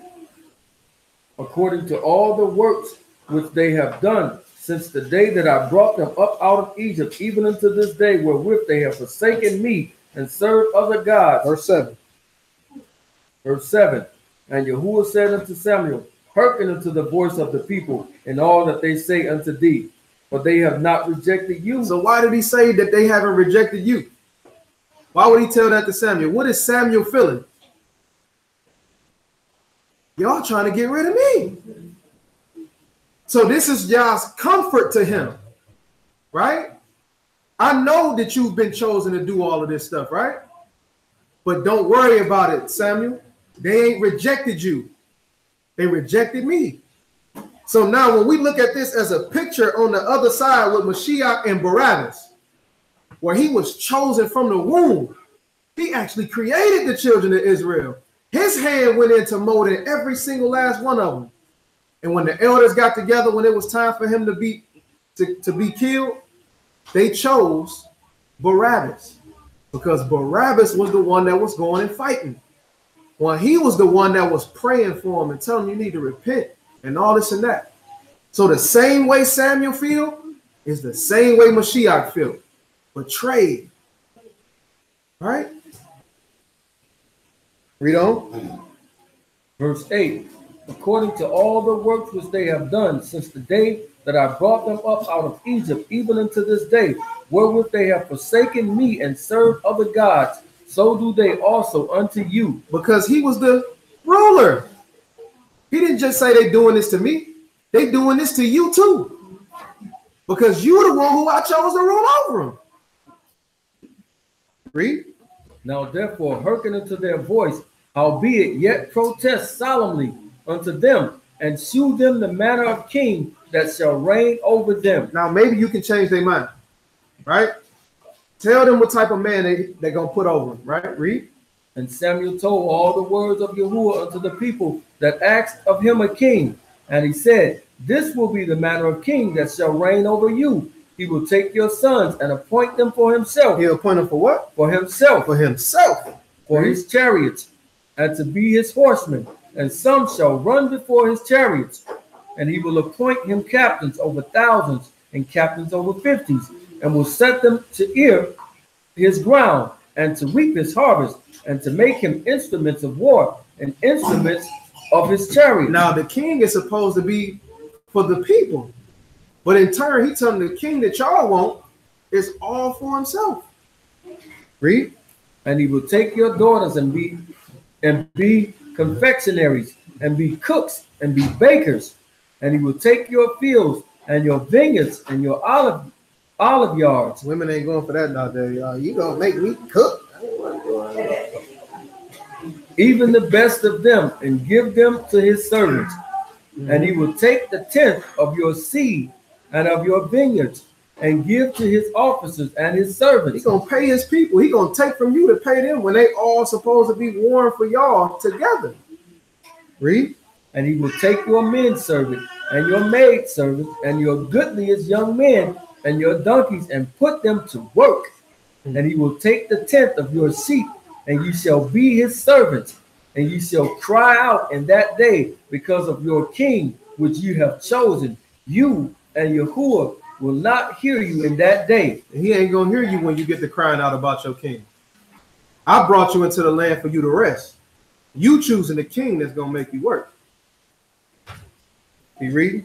Nevertheless, the people refused to obey the voice of Samuel, and they said, no, but we will have a king over us, that we may also be like all the nations, and that our king may judge us. He may judge us and do it. And go out before us and fight our battles. And Samuel heard all the words of the people, and he rehearsed them in the ears of Yahuwah. And Yahuwah said unto Samuel, hearken unto their voice, and make them a king. And Samuel said unto the men of Israel, go ye every man unto his city. Proverbs 3:31 again.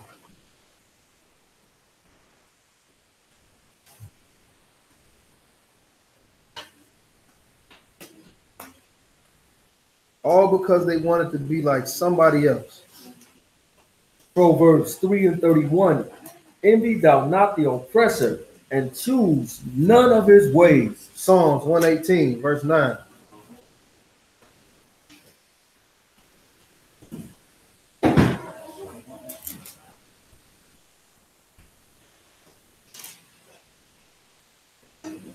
Psalms 118 and verse 9.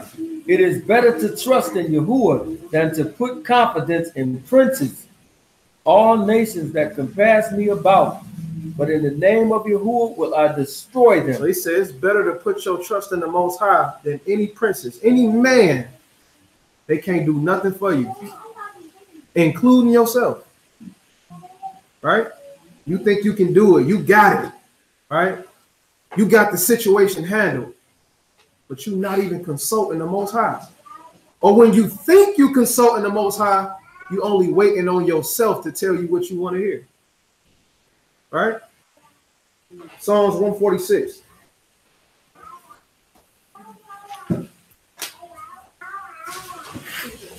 Verse 3.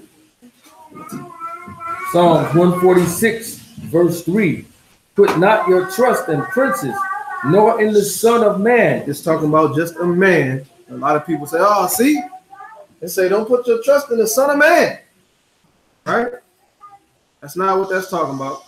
Matter of fact, before we finish that, get Isaiah chapter 2, verse 22, so we can go ahead and clean that up. Isaiah what? Isaiah 2 and 22. Because the people that's not messianic that actually say this are saying that, see, you ain't supposed to put your trust in the Son of Man. Don't they call Jesus the Son of Man? Don't they call Yeshua the Son of Man? It's not what that's talking about. But in that, you're actually saying that he's real. If that's the case. Isaiah 2 and 22. Isaiah chapter 2, verse 22. Cease ye from man. From who? From man. Who's what? Whose breath is in his nostrils. For wherein is he to be accounted of? So he's just telling you right here in this Psalms, don't put your trust in men that have regular life, that just, right? It's regular men. That have nothing to do with Mashiach right here. Go back to Psalms 146. Verse 3. Psalms 146, verse 3. Put not your trust in princes, nor in the Son of Man, in whom there is no help. His breath goeth forth, he returneth to his earth, and that very day his thoughts perish. He's regular. You can't put no trust in a regular man at all. This was the problem of the children of Israel the whole time. They were so afraid that they always put their trust in men rather than the Most High. Right? Even back to Abraham, he put his trust in his wife. Telling me my wife, telling me my sister. Right? He went so far as to say, this is your kindness that you do this to everywhere we go. That you tell him that you my sister instead of my wife. All the way throughout the children of Israel, asking the Most High, well, who gonna fight for us? Instead of saying, Yah, can you fight for us? We stay putting our trust in men. All right? That's that on that. Any questions? Comments? Concerns? Those drawn out. Who's the arch nemesis? Philistine. They don't forget next week.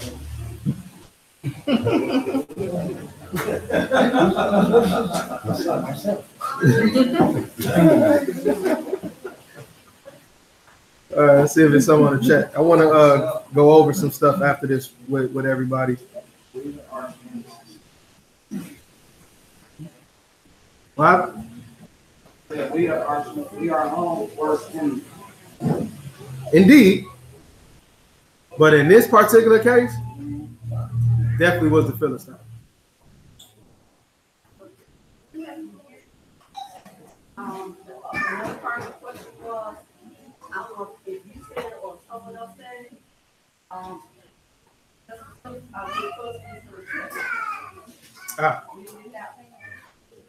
Let's get Ezekiel.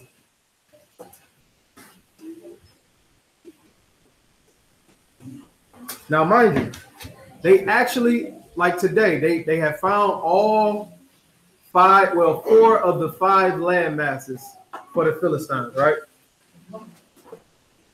And they said they just somehow fell off of the earth. What? They haven't seen no traces of the Philistines at all. But they gonna pop back up. Let's get hold on.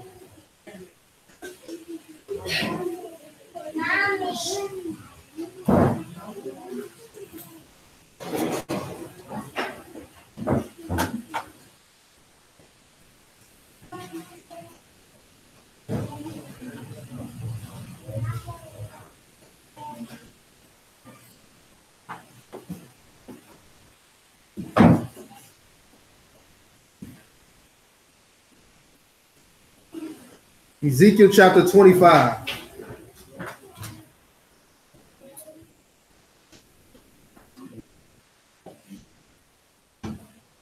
Now, they are known in history as the Sea Peoples, right?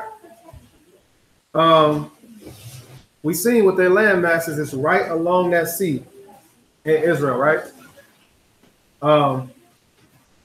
But to be honest with y'all, the totality of the lesson was somewhat destroyed.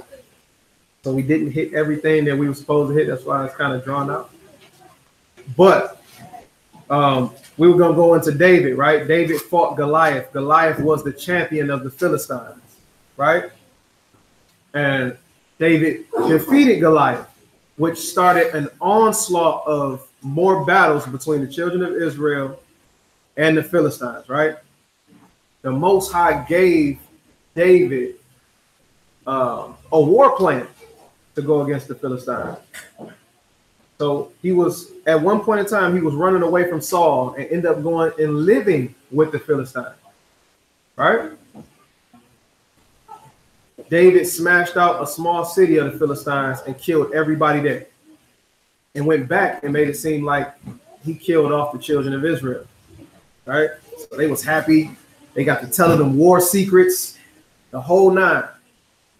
So this particular last battle that they had, the Most High told David to go out behind them and do this great destruction, and then you'll know that the Most High has delivered you from the Philistines. It was like a final battle, so to speak, right? And after this battle, according to archaeology, where this battle took place, there wasn't a trace of Philistine warhead after. Now, what they're ignoring is the fact that the Most High said that he was going to wipe out the Philistines, which they haven't been seen from or heard from since. But they going to pop back up, right? Ezekiel chapter 25. Actually, we can start at Psalms chapter 83. Psalms 83.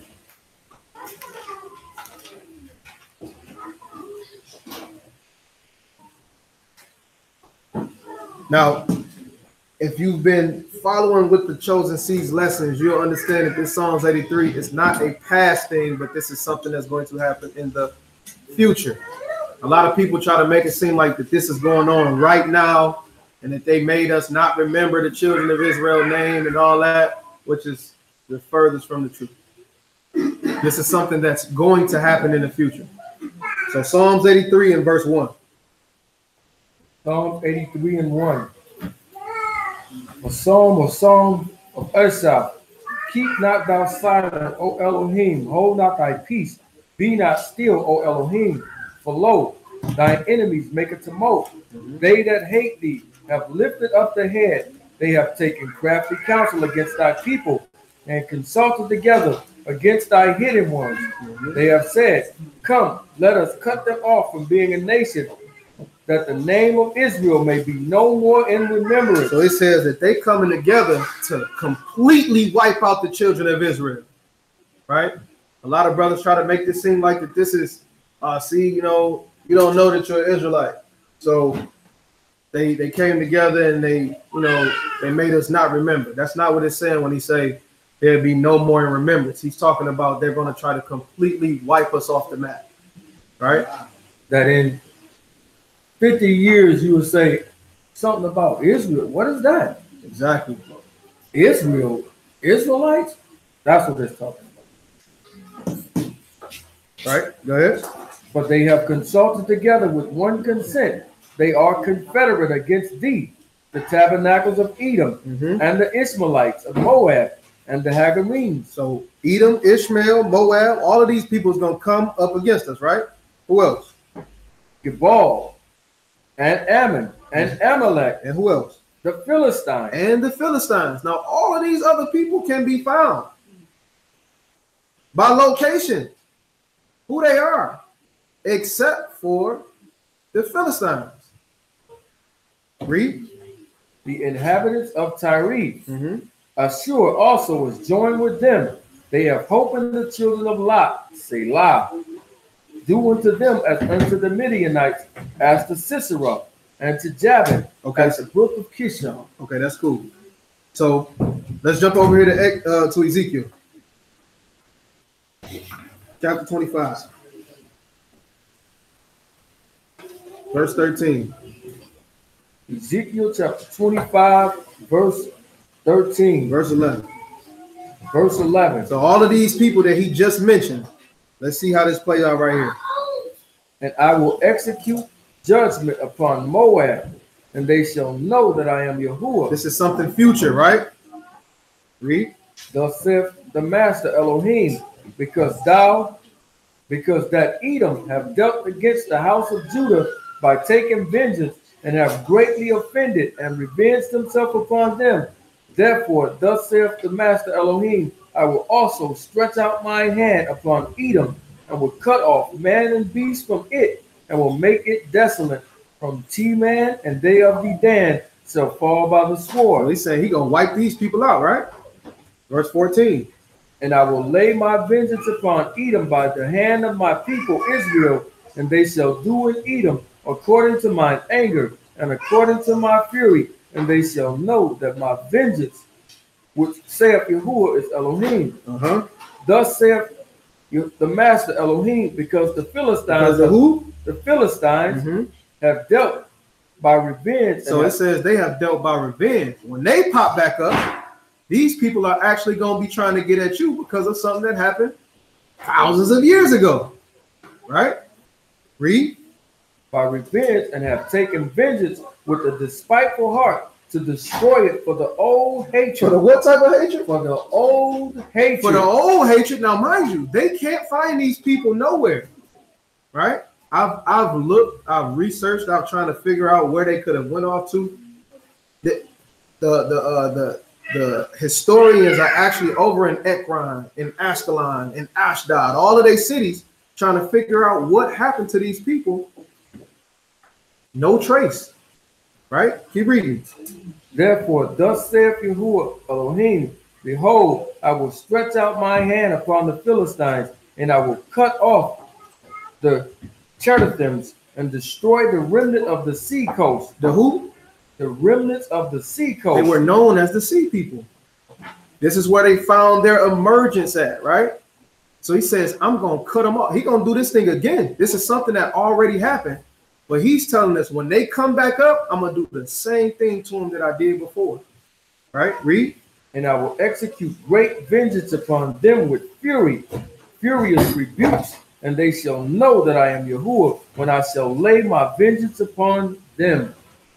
Go to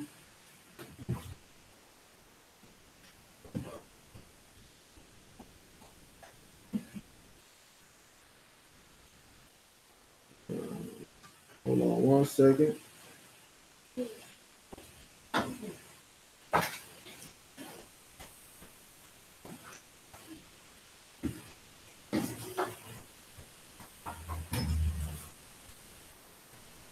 Zephaniah chapter 2, verse 4. Actually, verse 3. So Gaza was a part of their landmass. Let's see this. Zephaniah 2, 2 and 3. Zephaniah chapter 2, verse 3. Seek ye Yahuwah, all ye meek of the earth, which have wrought his judgment. Seek righteousness, seek meekness. It may be ye shall be hid in the day of Yahuwah's anger. For Gaza shall be forsaken. For who? Gaza shall be forsaken, Philistine city, go ahead. and A Askelon Philistine city shall be a what? a desolation. What does a desolation mean? Ain't nobody, nothing gonna be there. Read. They shall drive out Ashdod That's another one of the cities, right? Go ahead. at the noonday, and Ekron shall be rooted up. What does this mean? He's smashing out everything that got to do with the Philistines. Read. Woe unto the inhabitants of the seacoast, The sea peoples. Read. the nation of the Chetonites. The Philistines. The word of Yahuwah is against you, O Canaan, Mm-hmm. the land of the Philistines. I will even destroy thee, that there shall be no There inhabitants. should be what? No inhabitants. You're not gonna find these people there.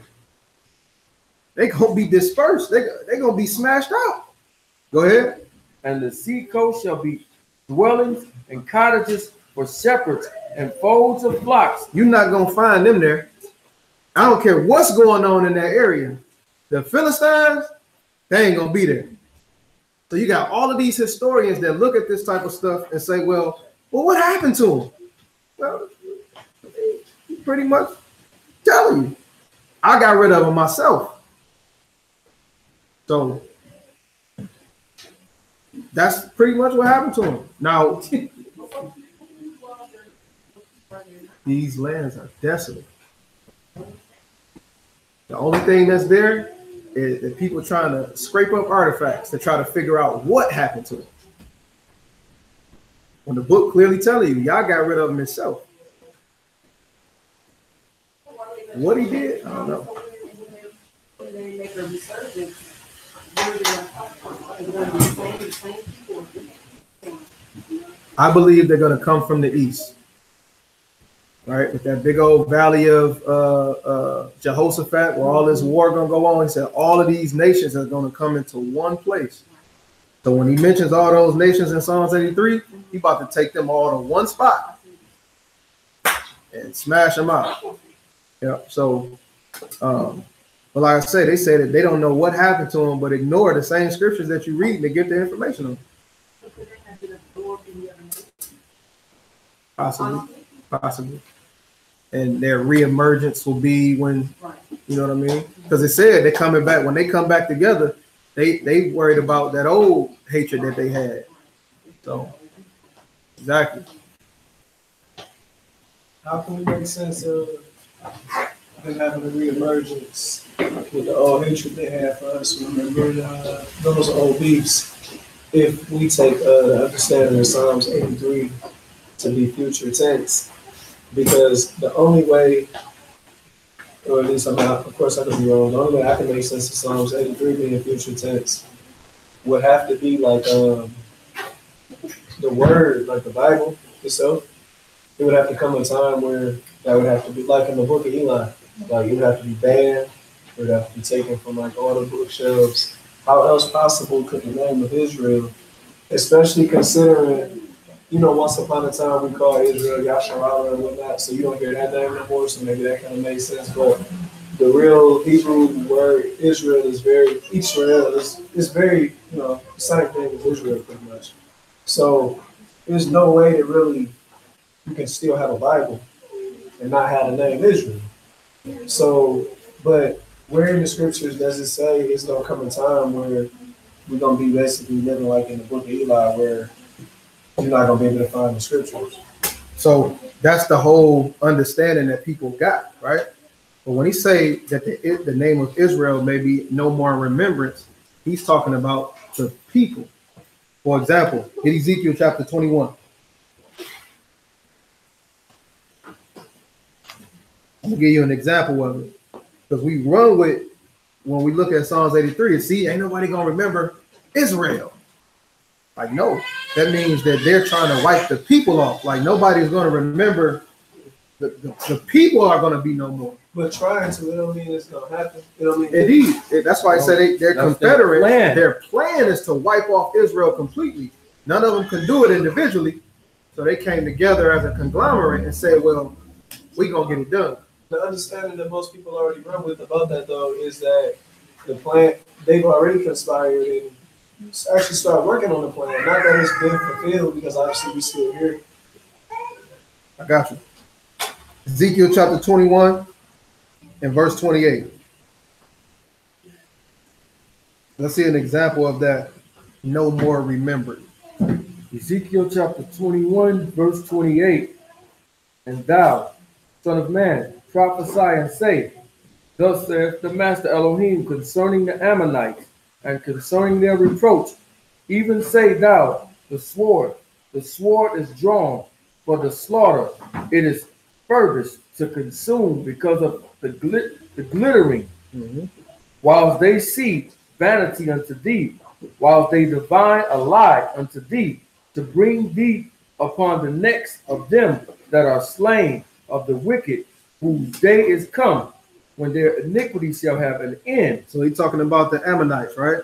And he like, these people's iniquity gonna have an end. It's gonna come up to a place where I gotta do what I gotta do to them, right? Read. Shall I cause it to return into his sheath? I will judge thee in the place where thou was created in the land of thy nativity. I'm gonna cause you to go back to that spot. And what happened? And I will pour out my indignation upon thee. What do you mean when he say pour out his indignation? Anger. His anger, right? Read. And I will blow against thee in the fire of my wrath, and deliver thee into the hands of the brutish men and skillful to destroy. And what's gonna happen? Thou shalt be for fuel to the fire. You're gonna be in the fire. Go ahead. Thy blood shall be in the midst of the land. And what? And thou shalt be no more remembered, for I, Yahuwah, have spoken it. So this ain't talking about blotting no name out or trying to make no name not remember. He talking about y'all are going to be obliterated. Gunzo. His plan ain't already been transpired.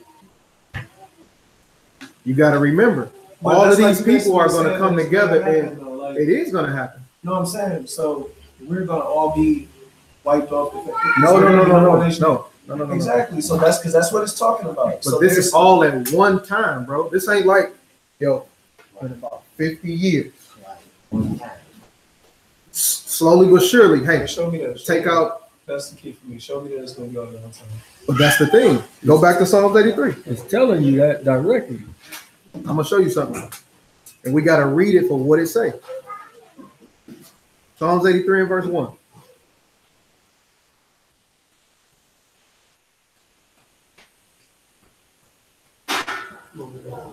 Psalm 83 and 1.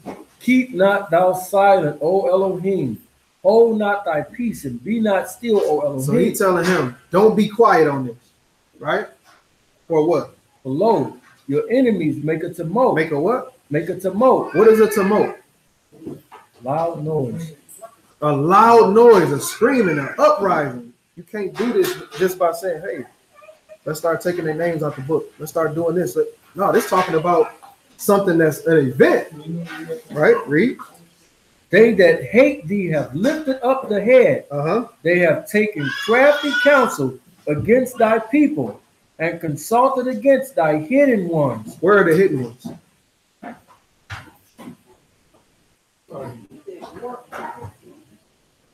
Who are the hidden ones? We ain't hidden right now. Let's go to the hidden. Go to Revelations. Not hidden, bro.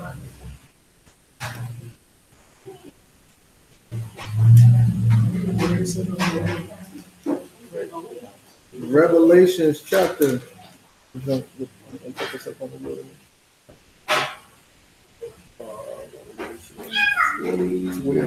not hidden because everybody else knows we are.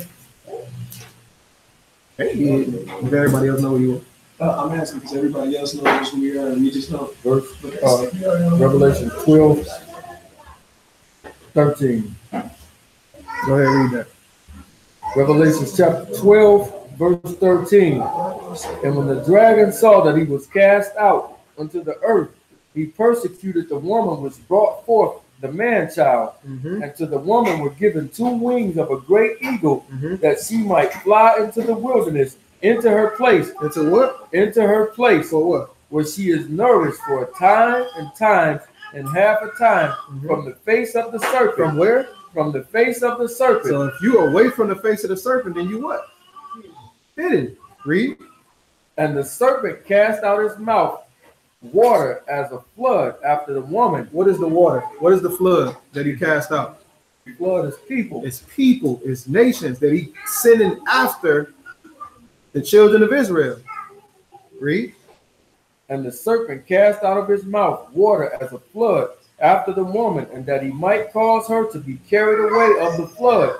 And that he might cause her to be what? Carried away of the flood. What happened to the people that was carried away of the flood? In Genesis.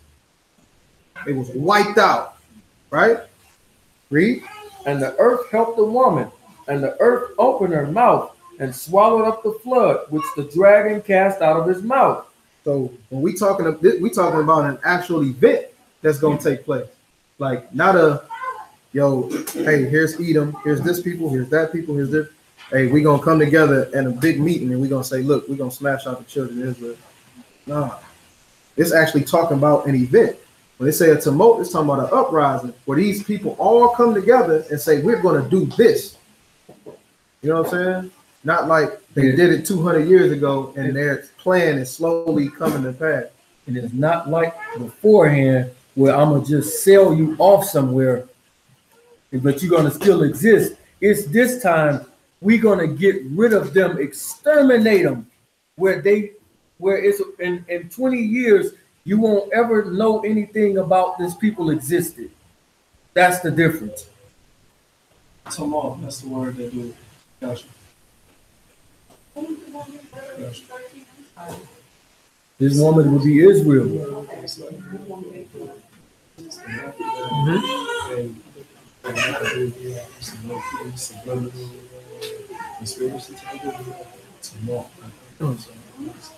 of the questions for Psalm 83 when you had read 83 and 3, when you got down to the part where they practically taught against the people, inspired against their hidden ones. And both the books I'm reading, it says treasure. So how do you get over to hidden ones and treasure? What you read? Let me see. Hallelujah.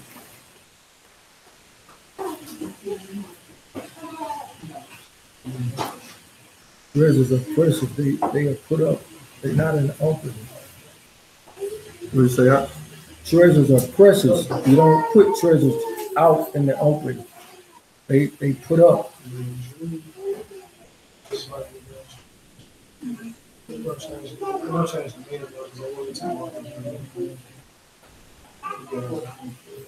So she's saying instead of hidden ones, how would you say to this about treasured ones? May I ask you a question? If you got a treasure in your house, would you have it out in the open, or where would you have it at? So that's like the translation for treasure is hidden. Right. I'm asking you, if you had a treasure in your house, would you have it out where everybody knew where your treasure was at, or would you have it somewhere in a safe place, hidden? You got a safe? That was my next question. Is you have it locked up in a safe, or you can have it hidden. So how do you get treasure to just be hidden one instead of like do a sacred one? It's still a safe place. It's somewhere where nobody can get at you. Hold on, I got it. You know what I'm saying? Got this. Hold on, I got you. Hold on 1 second. I got this piece. One moment. Because it says to hide the treasure will store up. Exactly. If I got a treasure, I'm not gonna let you know where mine is at, because you might try to come get it. So is it safe to say, like, when people teach this, like, this is just part of some other conspiracies we can talk about, how they targeted the land to wipe us out, look what they did with slavery. When people teach it like that, they really kind of like disarming us from the impending attack that's coming, pretty much. Absolutely, these people is coming for us. When that time comes, It's a joint where y'all actually say that he hid him amongst his shadow. He's going to hide him amongst his shadow. Psalms 20:75. Something happened last night. Sorry, that's what we do. That's what I'm looking for.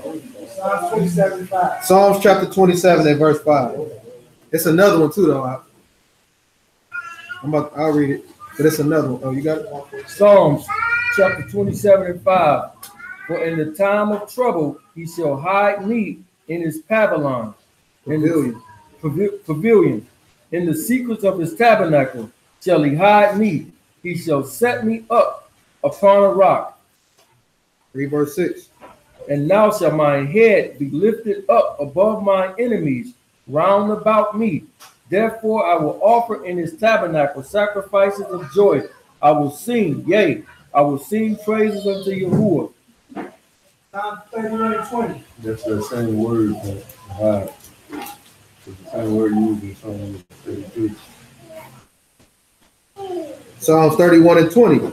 You shall hide them in the secrets of your presence from the pride of man. You shall keep them secretly in a pavilion from the strife of tongues.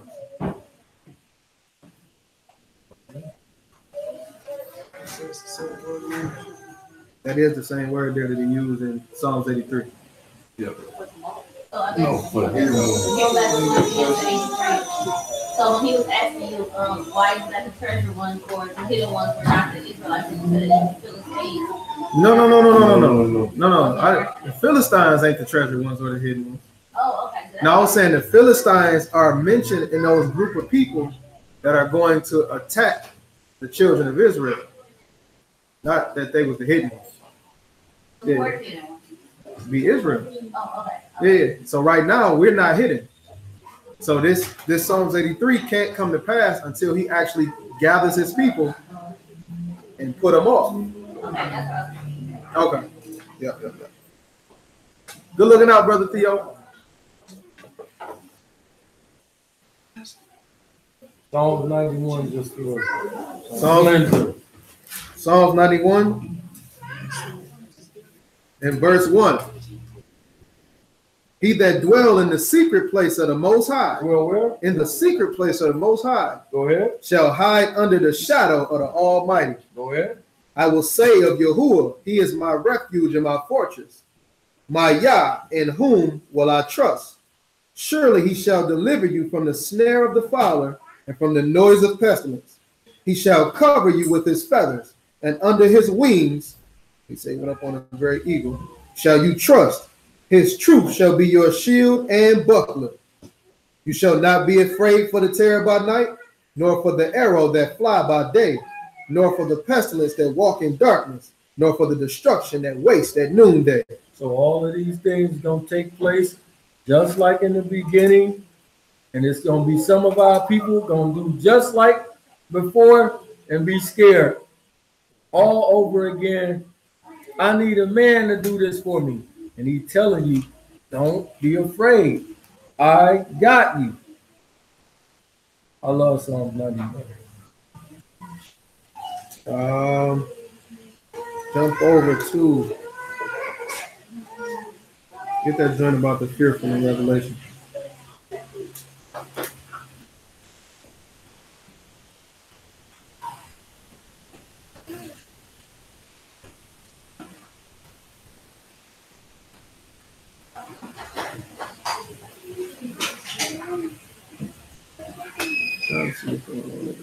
Revelation 21 and 8.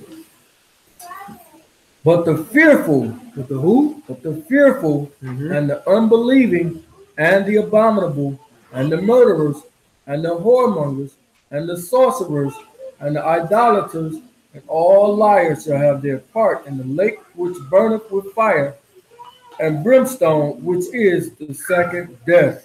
So he said, even the fearful. So with all those examples we were showing in Judges, how the people were super scared. Oh, we need somebody to go fight for us. It's not about you being fear. Like you said, I need the spirit of fear, right? But a sound doctrine, you supposed to have faith, be affirmed. I know he about to get us together. I know he about to get us out of this situation, right?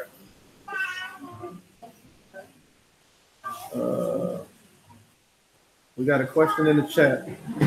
Does angels look like men, or are they described in Ezekiel 1:4-7? Yes, they can look like men when they come down. That's the short. I got script on the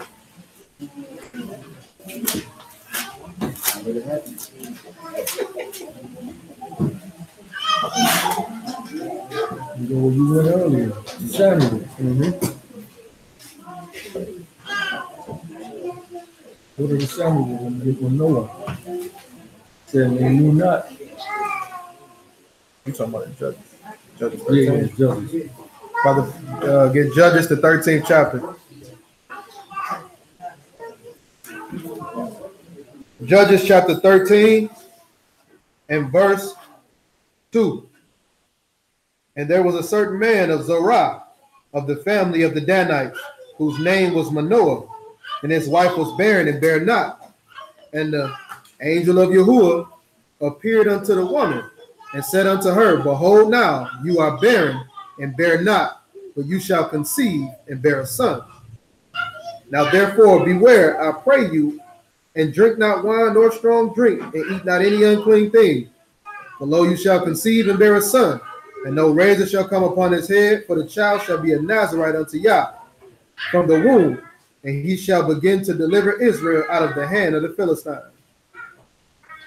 Then the woman came and told her husband, saying, A man of Yah. A who? A man of Yah. Right there, he like a regular man. A man of Yah. Go ahead. Came unto me, and his countenance was like the countenance of a Malakim of Elohim. Very terrible. But I asked him not whence he was, neither told me his name. So we can go to the other spot in Genesis. When the fags was trying to get at the angels, right? So we had all of the in Sodom and Gomorrah, all the homosexuals were trying to get at the angels. Now you're politically correct.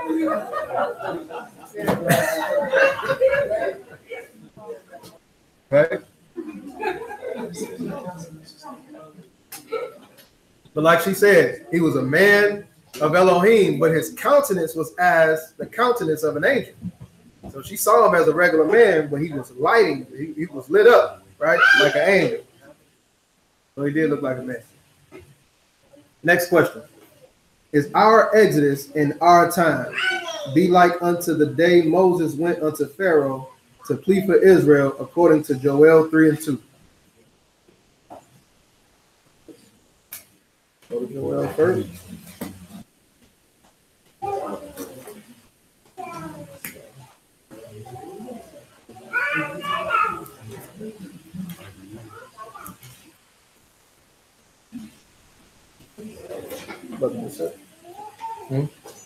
Get some sense. Read that. Ask that question one more time. It says, "In our exodus, is our exodus in our time be like unto the day when Moses went unto Pharaoh to plead for Israel, according to Joel chapter 3, verse 2.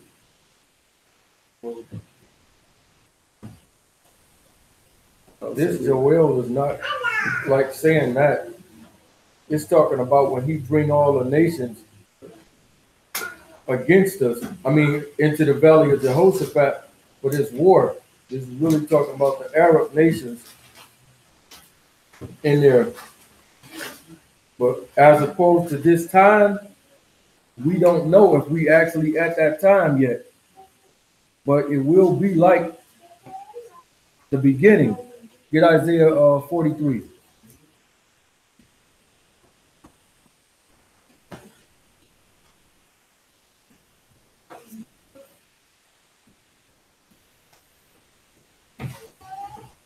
Go ahead. Verse what? Pick it up at verse 6. And I will say to the north, give up. Matter of fact, pick it up at verse 4. Verse 4. Isaiah 43:4.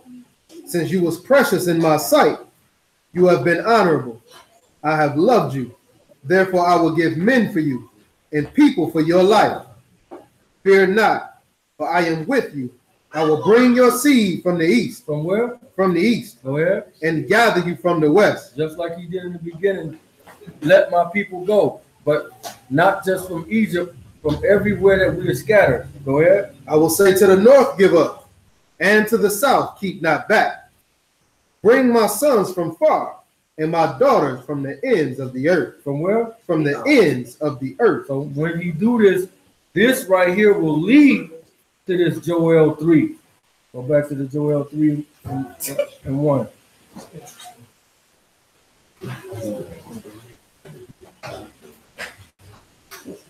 Joel chapter 3 and verse 1.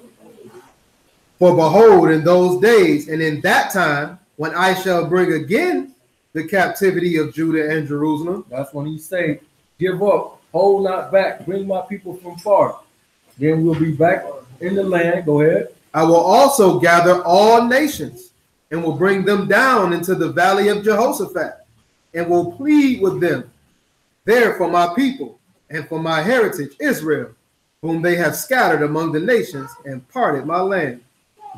They have cast lots for my people and have given a boy for a harlot and sold a girl for wine, that they may drink. Yep. Yeah. And what have you to do with me, O Tyre and Zidon, and all the coast of Palestine? Philistines. Will you render me a recompense? And if you recompense me, swiftly and speedily will I return your recompense upon your own head. So we don't know exactly the time of this, but we believe that it's soon, but I will never give a date on anything.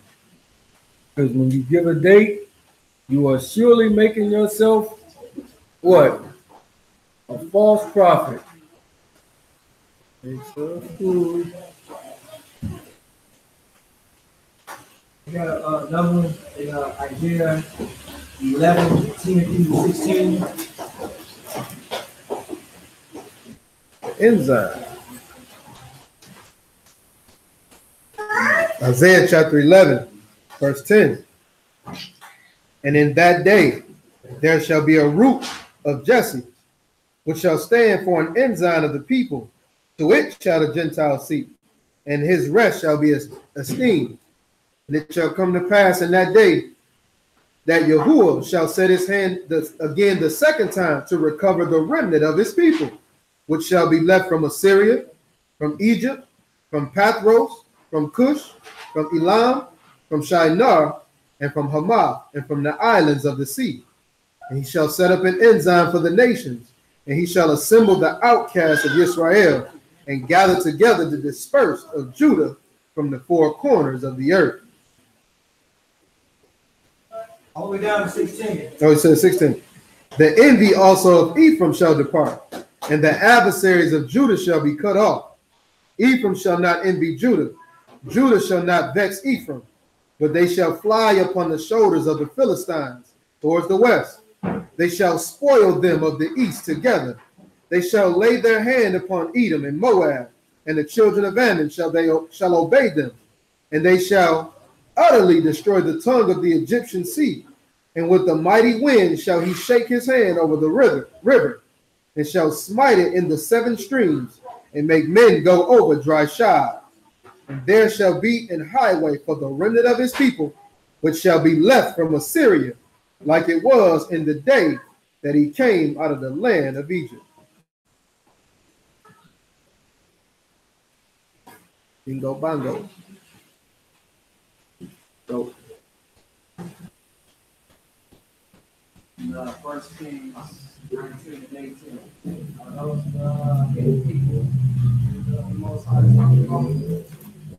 First Kings 19, 18, it says, and have cast their gods into the fire.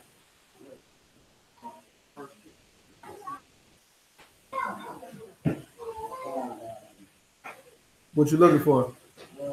7,000.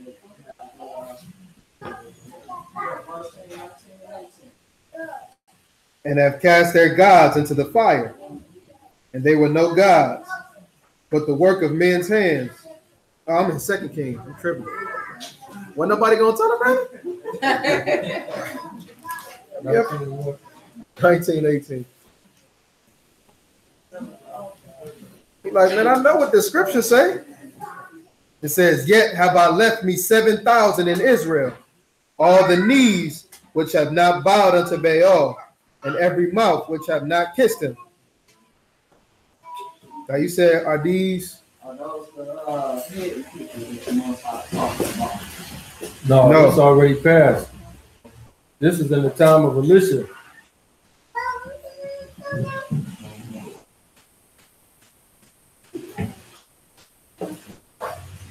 The hidden ones, prayerfully, will be us. Right.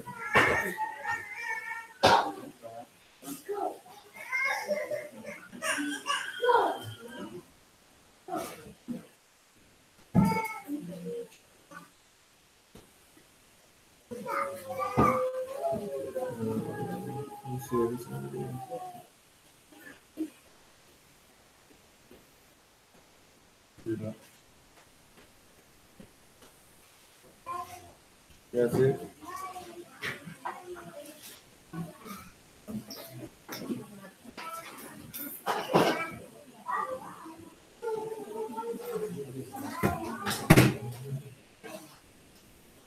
Now I was given another question before the service from a sister, and she was basically asking about forgiveness and let me see. I may have screenshotted it. Hold on.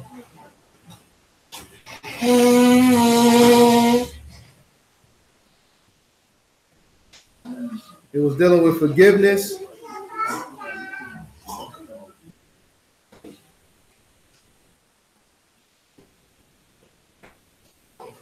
and being slow to anger.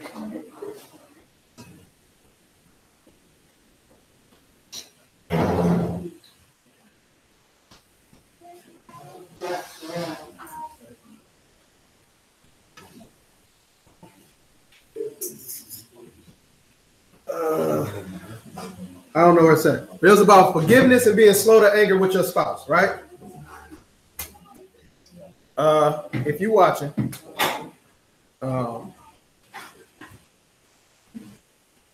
let's see something.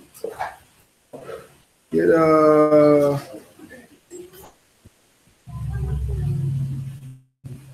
Ephesians chapter 5.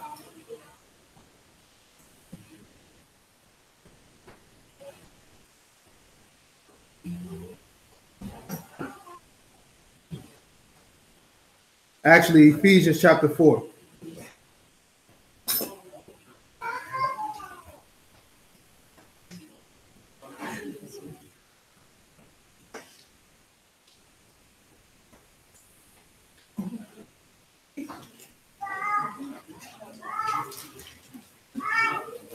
Ephesians chapter 4 and verse 20.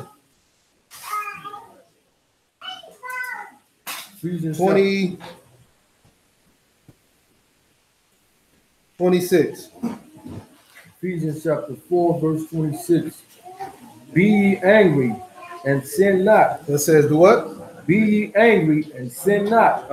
Let not the sun go down upon your wrath. So if you allow the sun to go down upon your wrath, or upon you being angry with anybody in general, right? What happens? Neither give place to the devil. You giving place for Shaitan or the devil to come in and play games, right? So if this is telling you not to allow the sun to go down upon your wrath, what is he actually telling you to do before the sun go down? Make up, right? What happens if you sleep on something that you pissed off about? Wake up pissed. It marinate. It sink in. It make the thing worse than what it already was, right?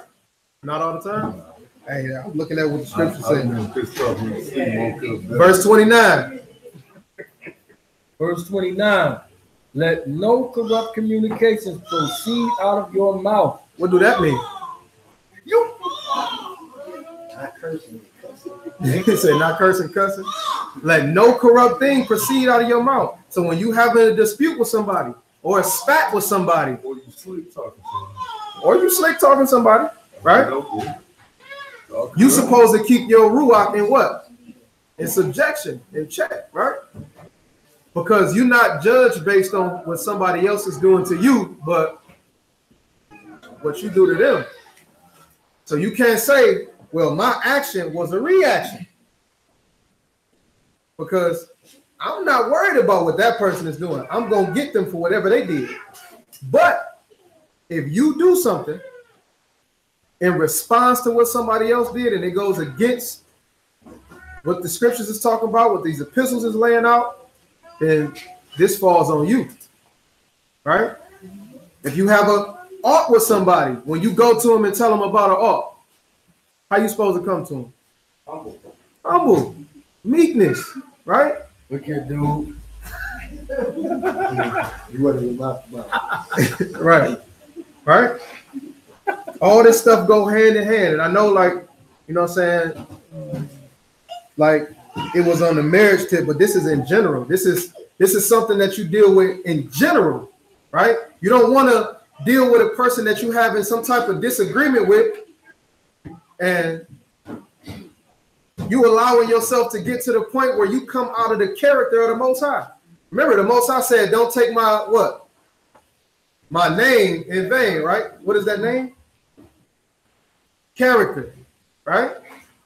So if we supposed to be walking in the character and the light of the Most High, and we step outside of that, we can be deemed as taking his name in vain, right? Making his name nothing.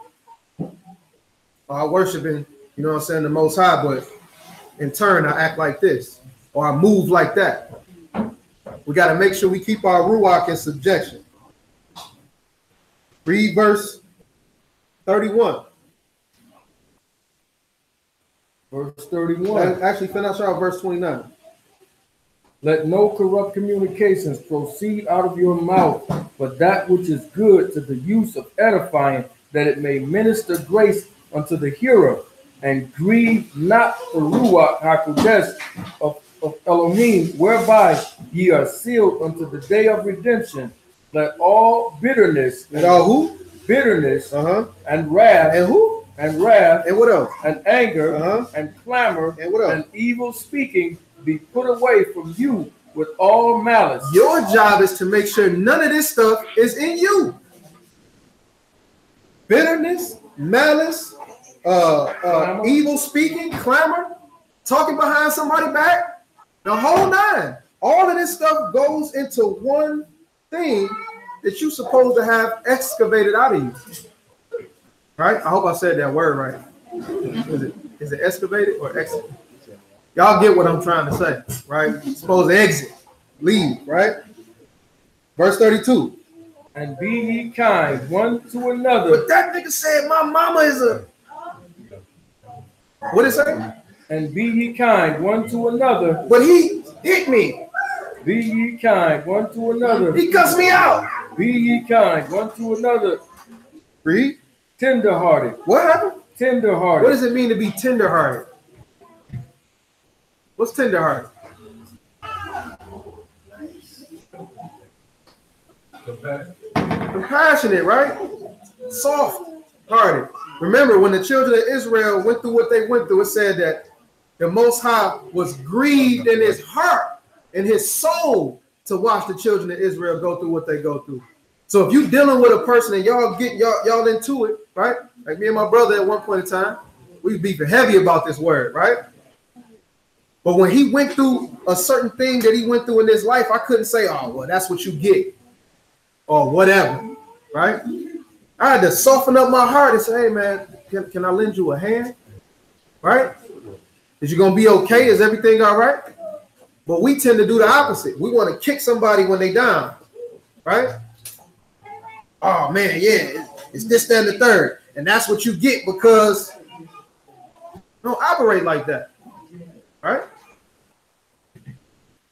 Keep reading. Be you kind one to another and tenderhearted, doing what? Forgiving one another. Read that one more time. Forgiving one another. What is the stipulation on forgiving somebody? It's not a stipulation. Why?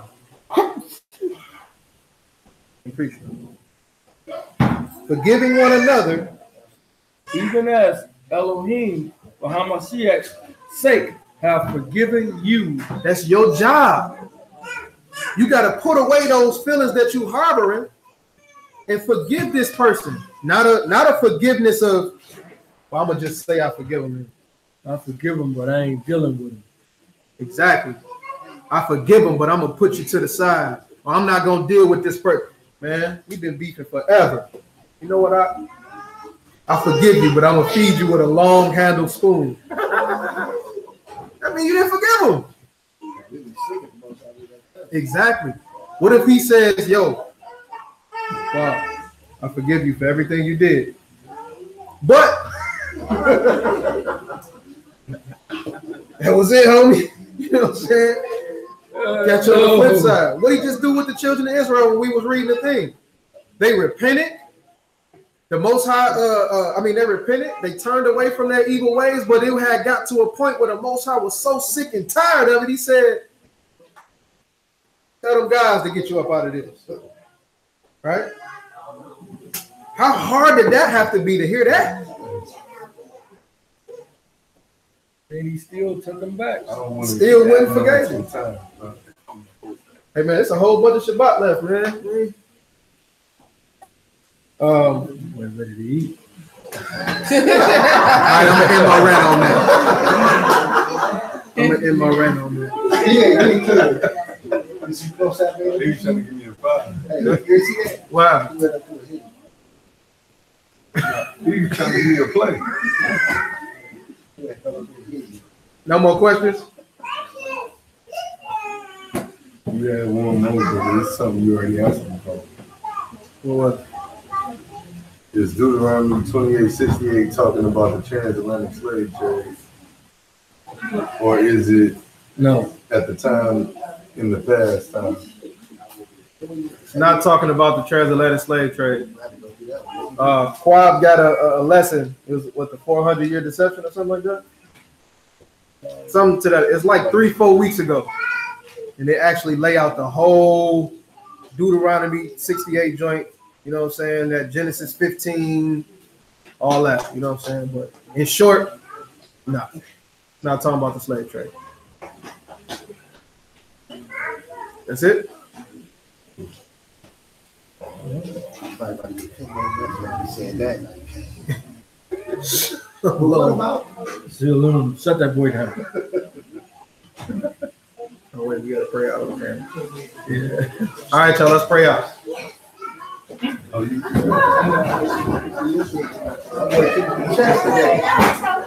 Maccabees, you about to lead us in prayer? All right, Brother Maccabees is about to lead us in prayer. This Maccabees right here. can't love him with Shabbat. You said if you were saying, I'll be saying. Oh, that's shame. Hey, put your foot on the cap. Hey, put your foot on the cap. So, I'm gonna say to myself. That's how you put that. That boy Kali had a long Oh, that night. boy, you was just straight boxing moves on that one. I'm saying to myself.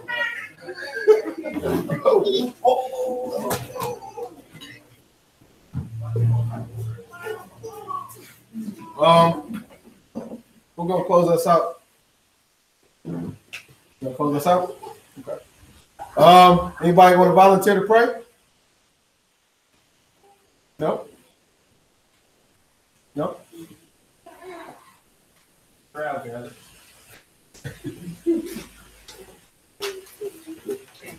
All right.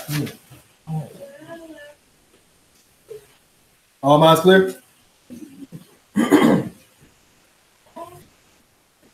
Father Yah, we come before you today with our hearts kneeled down in submission unto you.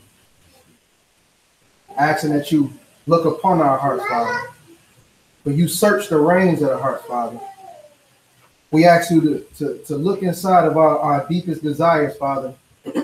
Those that coincide with your word, those that coincide with your will, Father, we ask that you accomplish them for us. We ask that you give us the strength to maneuver throughout the perilous times that are to come and the times that we are in right now. We ask that you comfort us in all ways possible, whether it be physical, mental, spiritual. We ask that you be there with us, Father, that you usher us through the rain and the darkness, and that you bring us into the light, that you look upon the ailments that we're going through, Father, and that you release them, that you get anything that's not like you out of our bodies, out of our bowels.